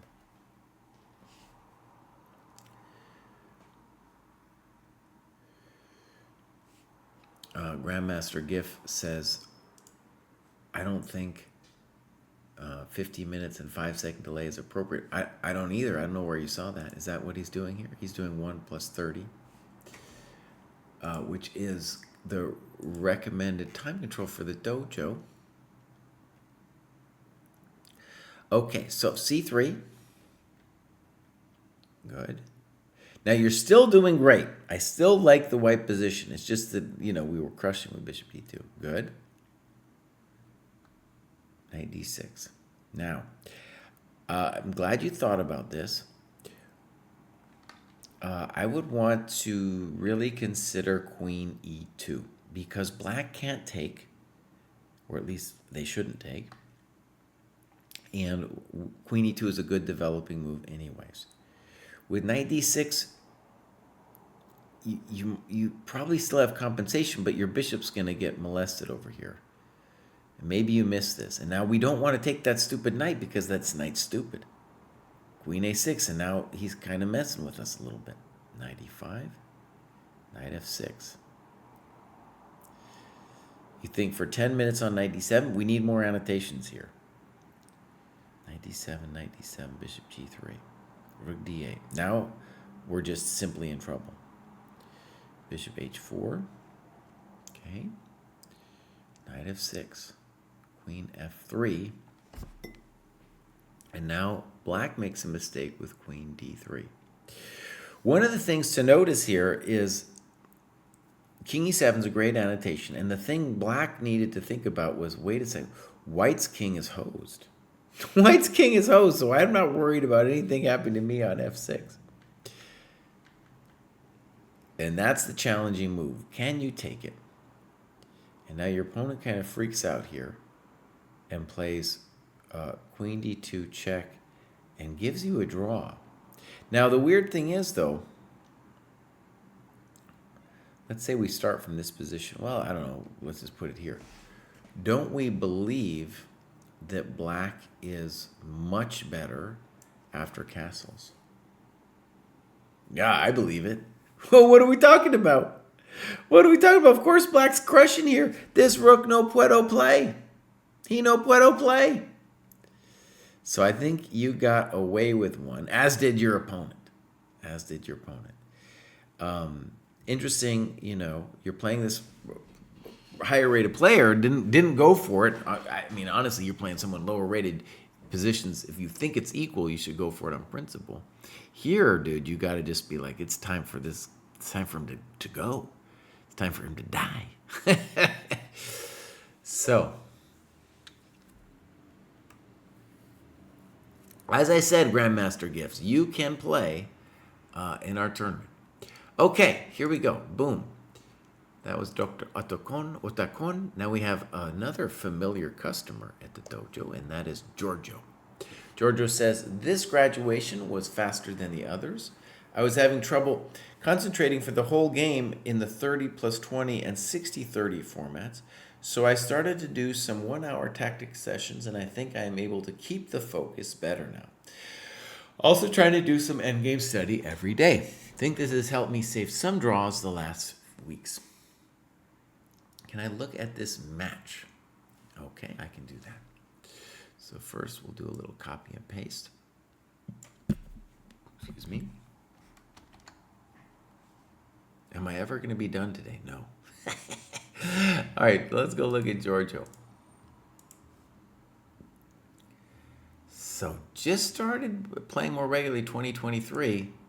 So he's getting serious now. A little off and on with the registering of stuff in the heat map. But overall, nice progress. Yeah. Had a big jump over here recently. Okay, do we got the clubs? Norway, that's what we like. We got 20 people in Norway. This is great. Okay, now games, we already know which ones. We're going to just copy and paste that bad boy. Boom. What do we got? All right, here we go. Boom. Here is our time graph. Now, Giorgio, this is a little bit fast for where you are, right? So really we want a slower time control for you. We're going to guess you're playing somebody online here, and they didn't think at all. So even as we progress up the dojo, you're a pretty strong player now, Giorgio. You're in the 13, 1400. You're still going to be playing chumps in the online sphere that aren't using their time. Okay, so here we go. All right, just click, click, click. Fine. Okay. 94, good move. This is poor. You're doing great. You're doing great. Good. Now, bishop d6 might be stronger, but I like bishop e7, and I like your position here in general. c3 looks a little soft to me. d4. And you played bishop e6. c5 looks to me the thing. So you got the two bishops. You should strive to open the position. Okay. Queen e2. Black. White isn't thinking. White is not thinking. Good. Okay. Let's give it to him. If he wants this, he can have it. It looks like a blunder. Boom. Why did he blunder? Why did White blunder? Because he did not think. Okay? It's that simple. Thank you very much. Random threats from random players. That's not going to do anything. Yeah? No one knows what he's doing. Very good. Fine. Okay. I would have just given my king a little luft just because I'm a weenie, I would have given him still a little luft. I'm a little frightened, I got fears. What are we doing, knight h2? Oh, no. What are we doing? Wait. You got plenty of time left here, buddy. You got 7 minutes and 20 seconds and you lose your mind. Okay, let's go back a second. All right, so you're clearly winning in this position, okay? f4, fine. Queen d2, fine. Knight d6. Now, knight g4, we got to think about this for a second. what are we really doing, right? You need to fix your king. So a move like h6. That's the only way you're going to lose this game, right? Just fix the king, and then we're fine. Now you start some adventure. Knight f3, bishop c7. Just fix your king, Bows. Just fix it. He should play knight takes b7. b3, no one understands. Okay? Now, aren't we, though, now in a touch of trouble after this b6, knight b5? All of a sudden, we've lost our minds a little bit. By the way, what was the main reason this happened? Because we didn't fix our king. Oh, no. Oh, now we're just hosed. And so knight h2 was complete panic. And, yeah, you got to do something else. The milk has gone bad, though, here. We got to say it. It's gone horrible. Oh, that was painful. That was painful, especially because you're playing some chump that isn't thinking, right? That was painful. Okay, so look, a key skill is when you are up a piece, you just need to consolidate. You need to learn how to consolidate the position. When you just look here, white has no threats. No threats, right? You're just completely crushing here. And so you want to do things like fixing your king. Don't let him take your coconuts. And so it's a skill, though, that you got to get good at, right? So that's something just to be aware of. And the fact that you panicked, well, it's kind of, that's something just to be aware of, that's something that's going on. We've seen other panic games in the dojo, too. As somebody said in the chat, a key difference with higher rated players is, we're all going to make mistakes, but after we do, it's going to be some resilience after we do make the mistake. Okay, LG Double Double says, I blasted through this cohort in only a month, and my rating is still flying up. Currently on a 9-game win streak on Lead Chess Classical. What was most helpful for me this time was providing feedback to lower-rated players, especially on endgames. Great! It helped solidify my understanding, and I now feel confident entering endgames. I no longer feel the need to win in the middle game at all costs, and I've swindled wins out of drawn endgames multiple times. Beautiful. Okay, one thing I really want to stress that I like about this comment is it's a key part of the dojo. One of the principles of the dojo is the principle of plus minus equal. And I think a lot of people might not understand the value of the minus. The minus is you teaching something to somebody lower rated than you. And that's what LG Double Double is saying, right? You teach it, and then you are going to become more clear in your understanding of what is going on in the game. And the plus minus equal applies to learning anything, right? I don't care if it's chess or whatever it is. So here we go, LG Double Double. Boom.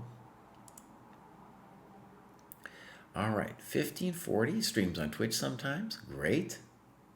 Oh, that's cool. By the way, LG Double Double, if you are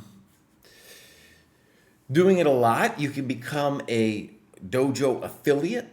You can maybe make a little bit money on the side.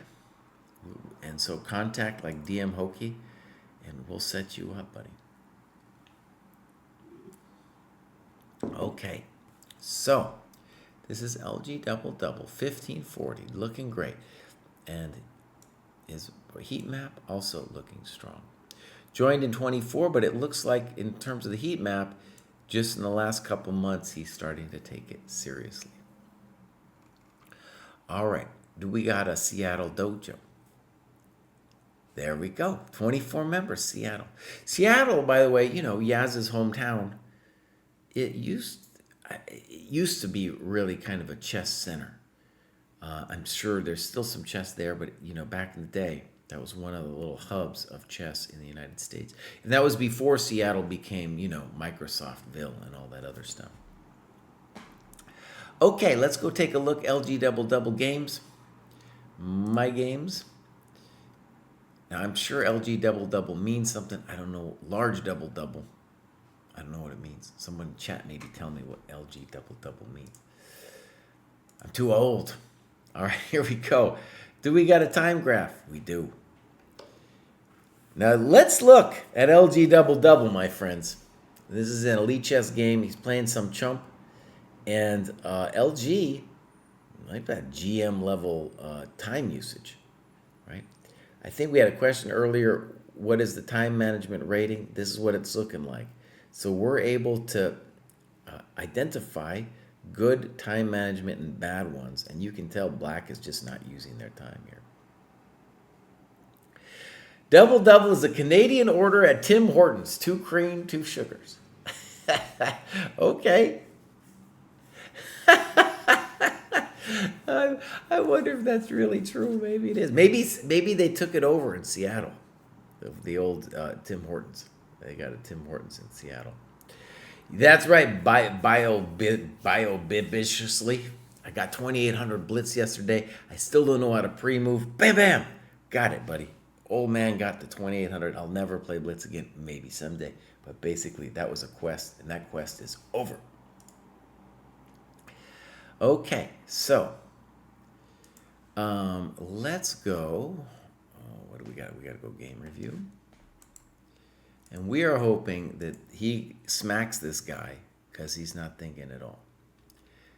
Got a little funky. Good move. Good move.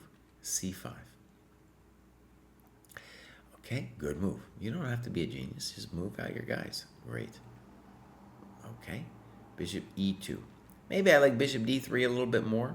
But okay, bishop E2. D6. Okay. Castles, you're just developing. Good. Knight F6. Rook E1. I kind of like it, dude. You say double question mark, and that's hard for me to believe that it's actually a double question mark. You say being fancy, trying to avoid playing F3 and weakening the king. And you say, I needed to play F3 anyway, so this was just wasted time calculating for no reason. So let me just say, if I was black, I would be very hesitant to take that pawn. I don't know if I want to take that pawn. I got real questions about me taking that pawn. I got real questions if I should be taking that pawn. You talk about E5. Now, what's the point? Black has lost a lot of time. So if they take the pawn, the drama is that we are going to be able to use the tempi to open up the position. Now, you do some great analysis here. And maybe E5 is strong. And you look at knight B3. You look at other moves too. Also knight F5. Now, maybe the real problem is your knight doesn't have a great square to go to. That's very true. So if I'm going to believe in black's position, it's not so much they're winning a pawn, it's because our knight doesn't know where to go to. Okay. So first we'll look at knight B3. Snip, snop, snip. Bishop F3. Now, at the bare minimum, couldn't you just play here? And you say bishop G2. I don't know. Bishop B5, check. Bishop C6, excuse me. Bishop C6. And I'm just a little concerned for his soul, that's all. I have knight D4, and maybe I have queen D5. I'm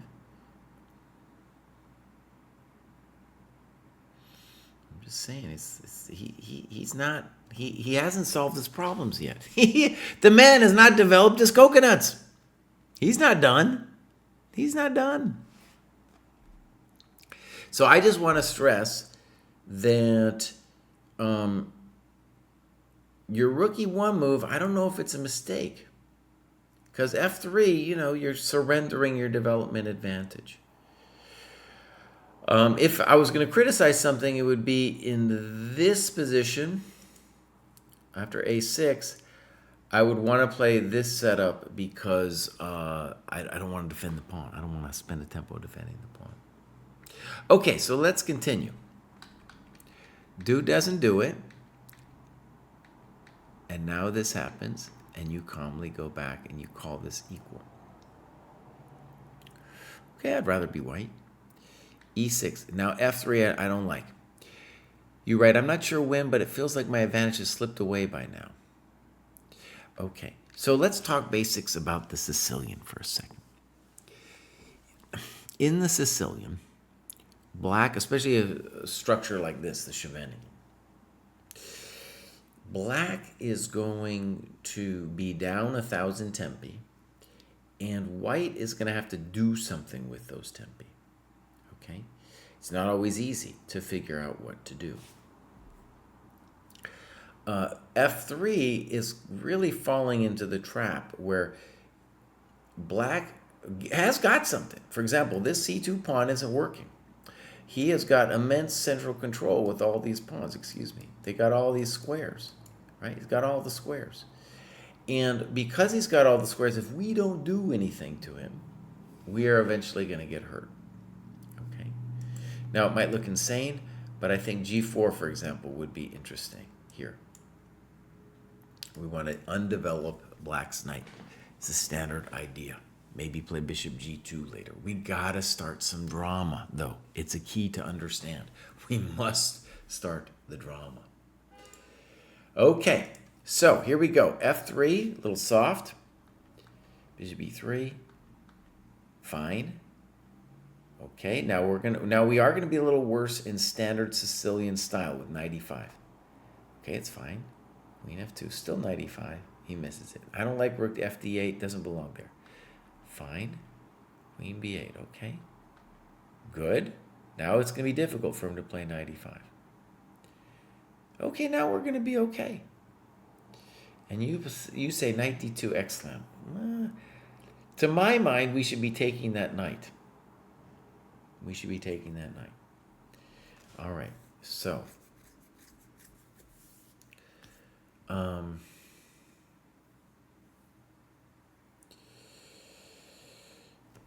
I think black is doing great now.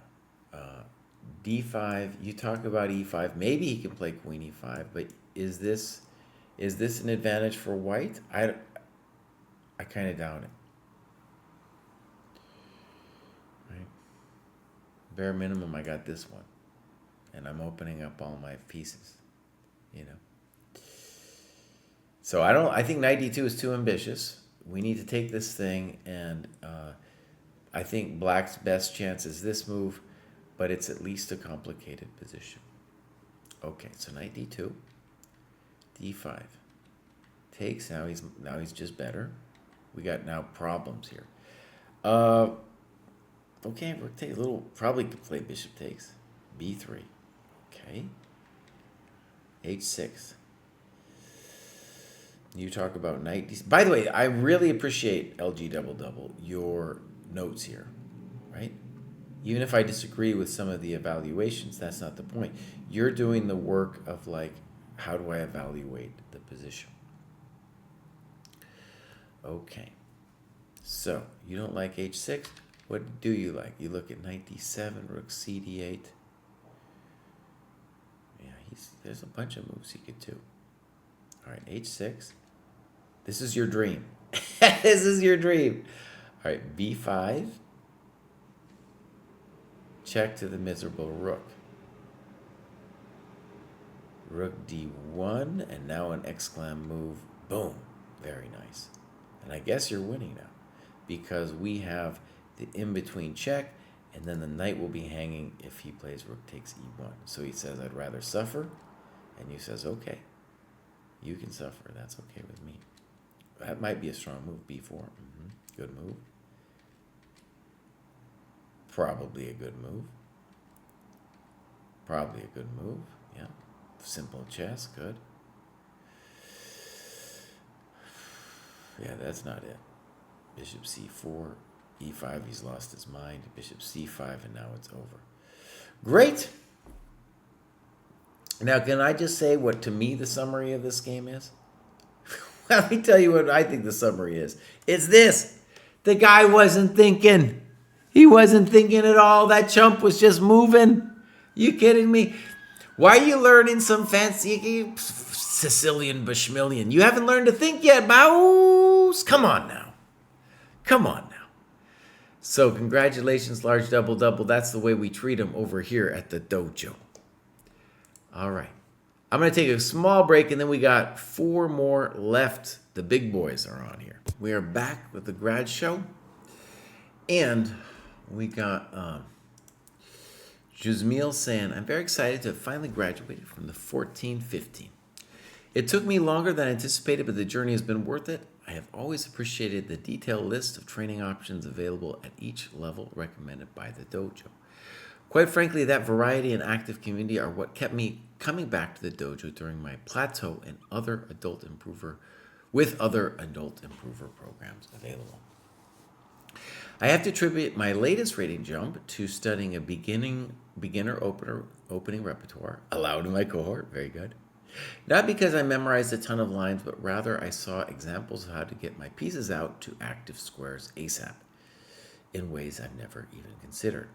Hearing Jesse harping on that pawns aren't people and the importance of mastering time in chess being key at my level are easier concepts to understand now. Brilliant. With that being said, I know tactics and blunders are what make the true difference at my level, and I'm trying my best to be more vigilant while making sure to enjoy myself along the way. Okay, brilliant, Juzmil. Juzmil, of course, has graduated numerous times here and is doing the work. Oh, very nice. So, 43 years old, Greenville, North Carolina. Okay, we're going to see if he's got a Greenville club, and then if he doesn't, we're going to beg him to start one. You can see that he is doing the work, my friends. This man is doing his work. And it's paying off. Look at this. Look at this rating graph. Dude, he's flying up here. Okay, clubs. Eastern North Carolina Dojo Wars. I'm into it. I'm not an expert in North Carolina. Greenville, in my mind, is kind of like North Central. But I don't know how they talk about it. To me, Eastern North Carolina is Asheville. No, Cry, that's Western, you fool. You fool. Oh man, a long dojo show and I can't even get my directions straight. Yeah, but anyways, Eastern then, yeah, Greenville I just imagine in my head is in the middle. And then I would call Eastern like those college towns, you know. Okay. I don't know North Carolina well. I am going there, though. I'm going there to Charlotte U.S. Masters in November, so that'll be fun. I think Kostya's going, too. Games. Boom. All right, so fairly recent game. This is a 1,400 opponent. Notice as we go up, we're going to be playing more and more OTB. I don't know what's going on with this time graph. I don't know. Something weird's going on. No one knows. So we'll go game review. He says, final round of a local tourney. You will see that my opponent spent very little time. Oh, maybe that time graph was real. Okay. I've played him in the past where his quick play has gotten the best of me. But this time, I was able to take advantage of their brief calculations and secure the win. Here we go. Okay, fine. Poor, not developing. Good. Poor, not developing. Good. Fine. Poor. Waste of time on my part. I didn't want double pawns. So notice, actually, it's interesting what Juzmil said. But we'll go back here for a sec. Hearing Jesse harping on that pawns are people. And then, oh no, we get over here and then clearly a move which believes that pawns are people. Yeah. So any developing move is going to be a much better position for white here. Bishop d3, bishop e2, bishop c4. Okay, you're still doing okay. d5. Now it's a little annoying, isn't it? E takes. Okay. That's probably a mistake. I would want you to take back with the pawn here. And black should take now with the bishop. The problem with taking the bishop is dude could probably play knight takes d5. Check to the miserable. That wasn't it. Boom. You blunderbuss. You blunderbuss. You should have thought first. Kid. 1400 kid. Welcome to the dojo. Oh, it's just over crispy critters now. Oh, man. Look at this, dude. Look at that queen e6. Exclam, exclam. Queen g6. Bang. There we go. That was a real welcome to the dojo moment. That's what they get. That's what they get. So notice, this is something we did a deep dive on different cohorts and their time management. Definitely true that online play, they move quicker, but you still get weaker players. And this guy's not that weak. He's 1400. But you see players at this level still not able to use their time. In general, once you get up to around 1900, that's when you find people who are truly, it's rare for them to just be blitzing out like this kid did here. And so one of the points to just say, I know I said it already, I'm just going to stress it, is that one of the key paths to improvement is realizing, oh, these people aren't going to think. They're not going to develop their coconuts. Both things happen with this 1400 player. And so your progress is just paved with the souls of these poor children. Paved, I'm telling you, paved. Okay, well done. So we're going to continue. Next up, we got Robin. I'll go over here. Robin is the chess boxer from the Netherlands. Oh, that's cool, dude. So I played this guy in DC, this very recent tournament. Oh, he's a GM, and I'm spacing on his name. But he was a chess boxer, and there was one match I found of his online. Oh, gosh, no. Oh, God. Salah? Is that right? No, it's not Salah. Hold on. Chess boxer from Egypt. Sammy Shoker. That's right, Sammy Shoker. That guy was amazing. We had an incredible fight, and then I watched his chess boxing match. He was, dude, he wasn't like a trained boxer, but he was giving the guy the business both in the ring and on the board. And that was a cool match to watch, dude. So anyways, Robin here is a chess boxer. Clearly, if he's playing Sammy Shoker, it's a real bummer. You're playing some GM. You better knock him out in the ring, buddy. Either that or get our rating up, right? Okay, so he's joined recently. This is great. We got clubs. Are you in the Dutch dojo, buddy? Get in that Dutch dojo. Maybe tell us exactly where you're from. Maybe you're from Rotterdam. Okay, games. My games. Nothing. He just joined. We understand. That's the way it is sometimes. Okay, bam. Next up, World Chess Champion 2032. Well, that's ambitious. 2032 is not that far away. So, tell us a little bit more who you are. Joined in May of this year. A little sporadic with the logging of stuff. Got up to 2275 ChessCom. Now, what we want to say, very important, is that once you cross 2,000, you shouldn't be using an online rating. And let me explain why. Because, well, there's a couple of reasons. One, you're going to really need deep OTB work to improve. But also, at 2275, I know this from experience of my students, you aren't going to be, the level of cheaters you're getting is just, it's out of control. It's out of control. Anything over 2,000 on ChessCom, just incredible cheaters going on. And a lot, and the stronger players aren't playing longer games on ChessCom or Lichess, right? It's the cheaters who are. So that's a real problem. Okay, so let's go look. Clubs, Asian, Agard's Omni, great. Okay, games, my games. Okay, this looks like an online game. Okay, So, do we got a time graph? Uh-oh. Uh-oh.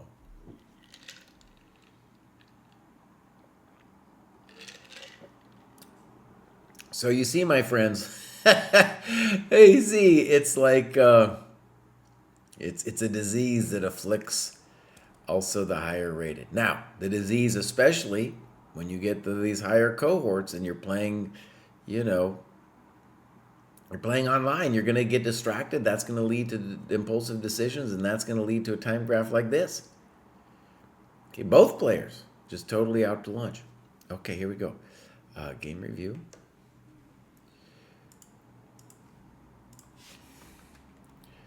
Fine.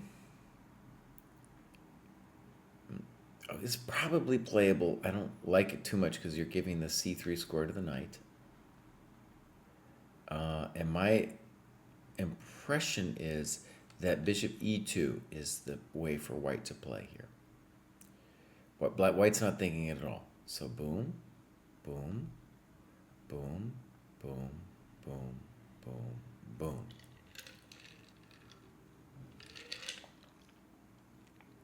Okay.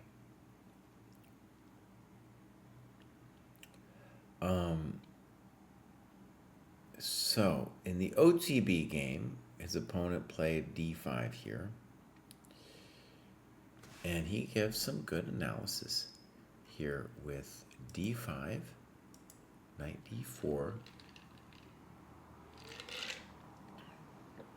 and then what move does he want here? So if it's not bishop d3 though, what is it? Is it, I don't understand actually. Here?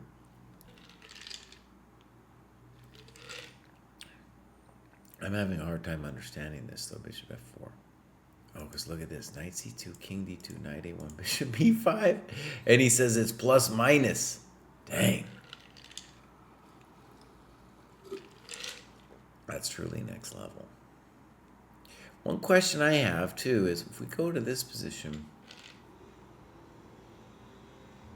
I would also be interested in analyzing king d8. Now maybe, so he says, I know that my last few are not the best, but I feel this line is drawish. Okay. So he's had this opening before. So we're going to give him a little bit of a pass of moving too quickly here. So let's just presume he knew all this stuff. The so d5 followed by knight d4, bishop f4 is a next level drug. That's a next level drug. Clearly, you know, that's something that only the computer would come up with. And then he gives this move.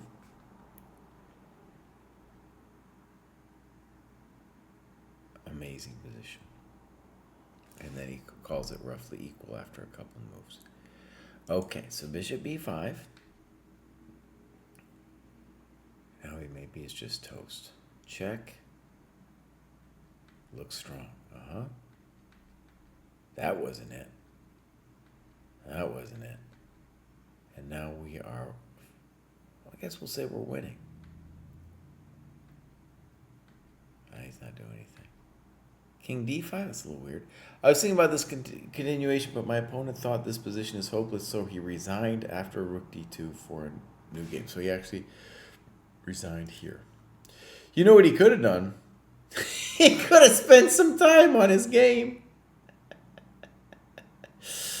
Yeah.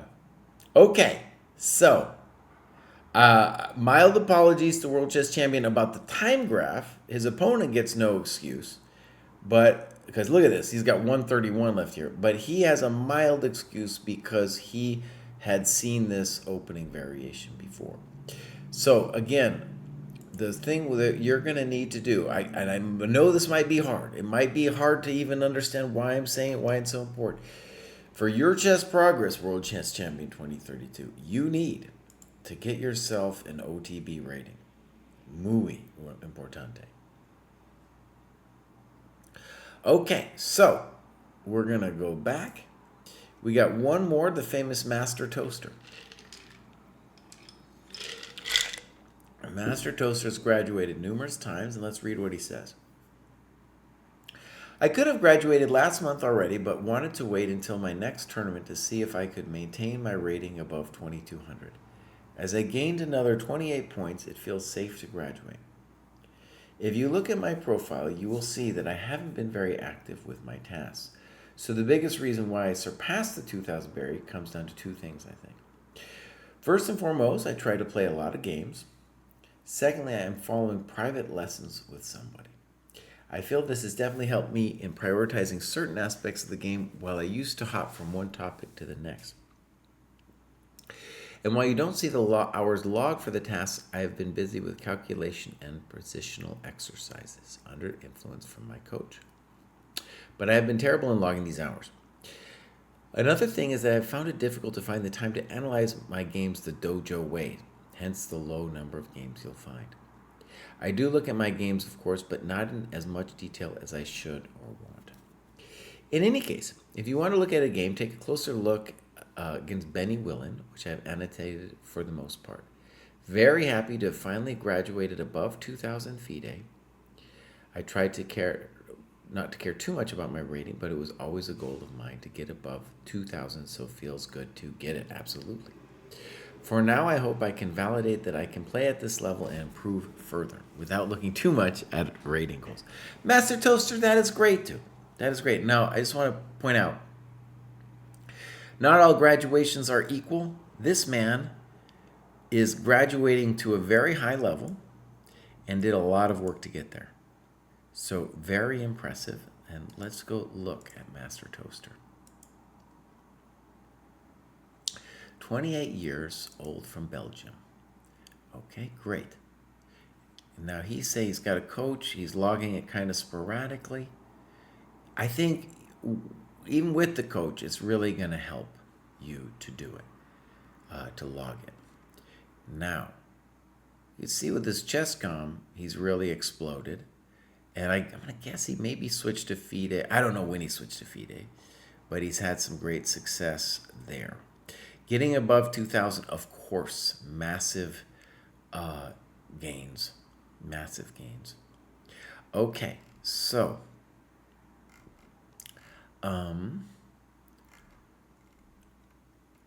one of the things to stress is even if you, let's say you got a coach and your coach has got a special program that you want to follow, you can create custom tasks and log it all here, and then you can really gain a sense of what you're doing because you'll be able to look back and be like, oh, this is what I'm doing. And also it'll give you a sense of what your buckets look like when you log it too, because it'll tell you the nature of the buckets. Okay, so here we go. Clubs. Do we got a Belgian club? Belgian Dojo. There we go. Looking good. So, games. I think he said Willen was the guy's name. Benny Willen. Okay. That sounds like a Dutch name. I mean, a Belgian name. Okay. So, it's going to be in OTB game. Do we got times? We do. So, if you're in a lower cohort and you're watching this, I want you to just see this. You start playing serious chess, it gets a little longer, and this dude got 30 minutes even added on a little bit later. Notice as well that both players are taking their time, and if we are going to criticize their time usage, it's that they're going too slow. So let me just say again, the problem at the lower cohorts, and the main reason we did this time management rating, is people are moving too fast. As people get stronger, like Bert van Hecke here, they start moving maybe a little too slow and have to rein that in. Okay, so here we go. Game review. So, good, fine, weird. A logical move, but not in the spirit of the Dutch. More standard would be to play d3 and knight bd2. I agree. So d5 looks strong now. Good. And now white has to really worry about d4 coming. Okay, d3. can't be bad. And now you whack him with d4. You know what? I think I've even had maybe this position myself here. Yeah, this is bad news. It's hard to know what to do. Definitely knight d1 is not fun. That rhymed. Knight d1 is not fun. So knight e4. And now you took it and you mentioned knight d5. Exclam. Good annotations. Beautiful. The point is quite clear. Like if they take on c5, then de3 looks like the end because we're threatening f4 as well. And, well, if they take on d4, we're just clearly killing him too. So, knight e4, 3 minutes spent. Okay. Bishop d1. That's a very typical Dutch move. I'm not talking Dutch the country, I'm talking Dutch the opening. And now d3. So, the only move that made sense, but again, a bit angry at myself that I spent so much time on it. Well, I understand, though, because after c3, your pawn is beautiful, but if you go back to c6, it's not clear what the knight is going to do after that, right?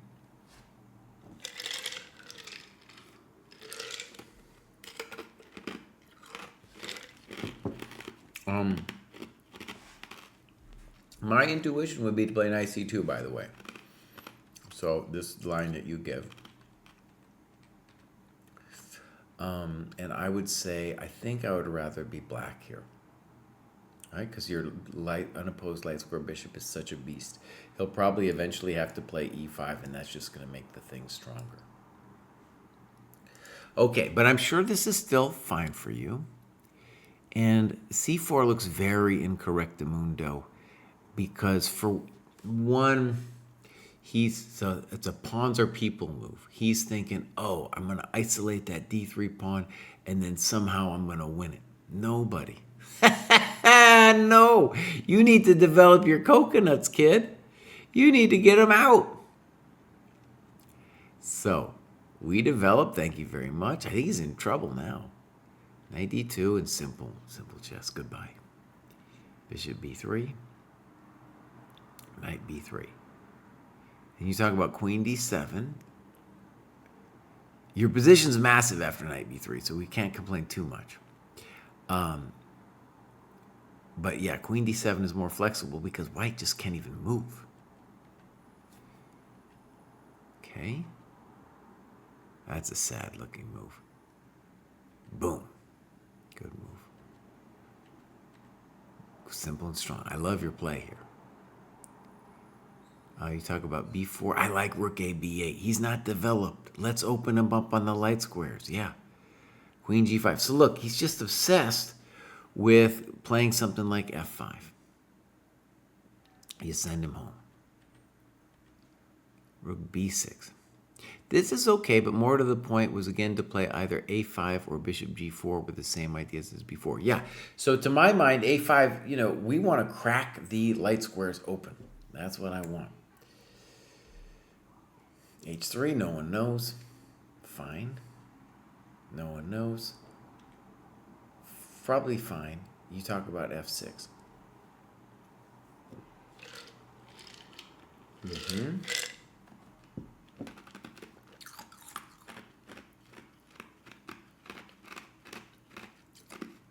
Okay. It's probably okay. I still like a5, a4. Crack him on the light squares. He's not doing anything to you. And now white is completely back in the game, and you didn't play bishop c4. Let's talk about this. Bishop c4. My idea doesn't work due to bishop a3, but incredibly I should still go for it as my best chance. Now hold on.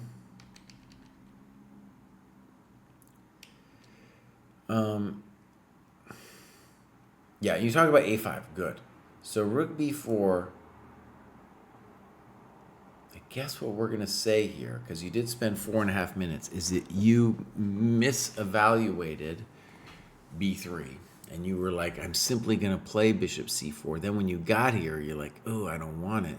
But all of a sudden, what's going on here is your unopposed light square bishop is finding it difficult to crack open the light squares. And that's been the strategic trump that you've been playing for this entire time. And so this thing is, it's a little bit of a pawns or people because you took on c4. And it's a little bit of missing bishop a3. And right, maybe you have to go for it now, because who knows who's better now. Notice both of your bishops are now locked out. Simple chess. And now we can't achieve a5, a4 easily. I don't understand that move. Maybe I do. Now we don't know what to do anymore. Bishop c6, right.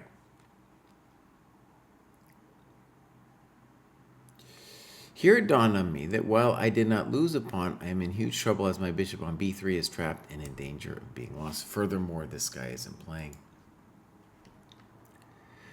Very nice play from Benny. Benny played a nasty game up until this point, but now rook dc1. I like it a lot. Yeah, we're in trouble.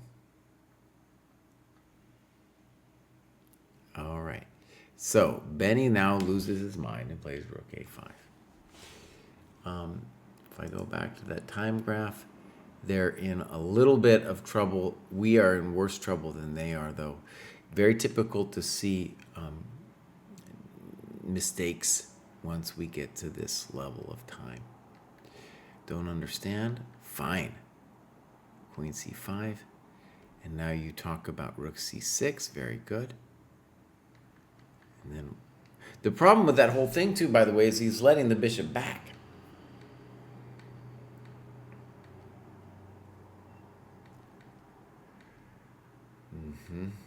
Bishop's still in trouble. Yep. No, that's not it. Oh, man. Whew. Man. Okay. A frustrating loss. I was a lot better out of the opening, but misplayed it and then completely lost the plot in time trouble. Actually, let's go look at the time graph just for a sec. Something that we should appreciate is when you get a weird opening, okay, where something like the Dutch or the bird, and you can see that neither player had a clear sense of what to do. A lot of times you'll get in hectic time pressure, and the reason to really accentuate it in your notes is just to realize, oh, the second you're in that situation during a game, and what situation do I mean? Some kind of madness, like, I don't know, let's start, let's go back up here, let's go back to the screen, excuse me. Some kind of position like this. You'd be like, okay, we're at move 9. On move d4, I already cranked 7 minutes. On move 8, he cranked queen e1. It's 12 minutes. 7 d3 was 7 minutes. Knight c6, 5 minutes. You got to say to yourself, oh, I know how this is going to go. This is going to be a big time scramble. That's just the way it's going to go down, right? Once you say that to yourself, it's like, okay, let's pick up the pace, buddy. Let's pick up the pace. Okay. In general, though, we want to say, Bet, that was great, dude. That was, your graduation. Absolutely amazing. And one of the big, just let's call them long-term goals for the dojo, is we want to get more players like you involved with the dojo. So higher cohorts having more members. One of the reasons we don't have as many members in the higher cohorts is simply there are just less. There are just less higher rated players than there are lower rated players. But also, we are working hard to get those players into the dojo. And it's really cool to see you're kind of like a homegrown talent here in the sense that, you have made it from below and have now come up. And so that's another cool thing, is that we're getting homegrown talent. Let's go quickly look full dojo. And I just want to look at your 2100 cohort. And also, first let's start with 2000 cohort. These are the active members. Dude, we got a lot of people. These are the active members. So that is beautiful. We got 30 active members in 2000, 2100. What do we got in 21, 22? See, we have less. We got the famous Buck Duck. Yeah. So this is pretty great. And no brew. Actually, I don't know if I know no brew. So that's looking good as well. All right, my friends, it's been a long show. It's been a very long show. It's time for me to get out of here. Hi, Alvin Cruz. Oh, man. It's 2.5, almost 3 hours. Oh, I'm losing my mind. So we're going to raid somebody. Who are we going to raid? Who is Key Whiskey? I don't know. Let's go raid Key Whiskey. I don't know who they are. They're just chatting, they say. Who knows who Key Whiskey is? Oh my gosh. Big news, though, before I go. This FIDE qualification thing starts early tomorrow morning. And the dojo has aspirations to cover it. We're going to see how it goes. I can definitely do the first. I'll do several hours tomorrow. I think Pruess is a madman. He's on East Coast time. For me, it starts at 6 a.m. He's on East Coast time, so it starts at 3. Will he actually get up? I kind of doubt it. Okay. But I am intending to be up and running when that goes down.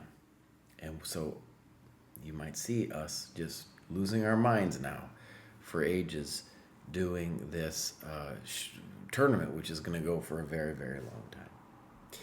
Okay, let's rate them.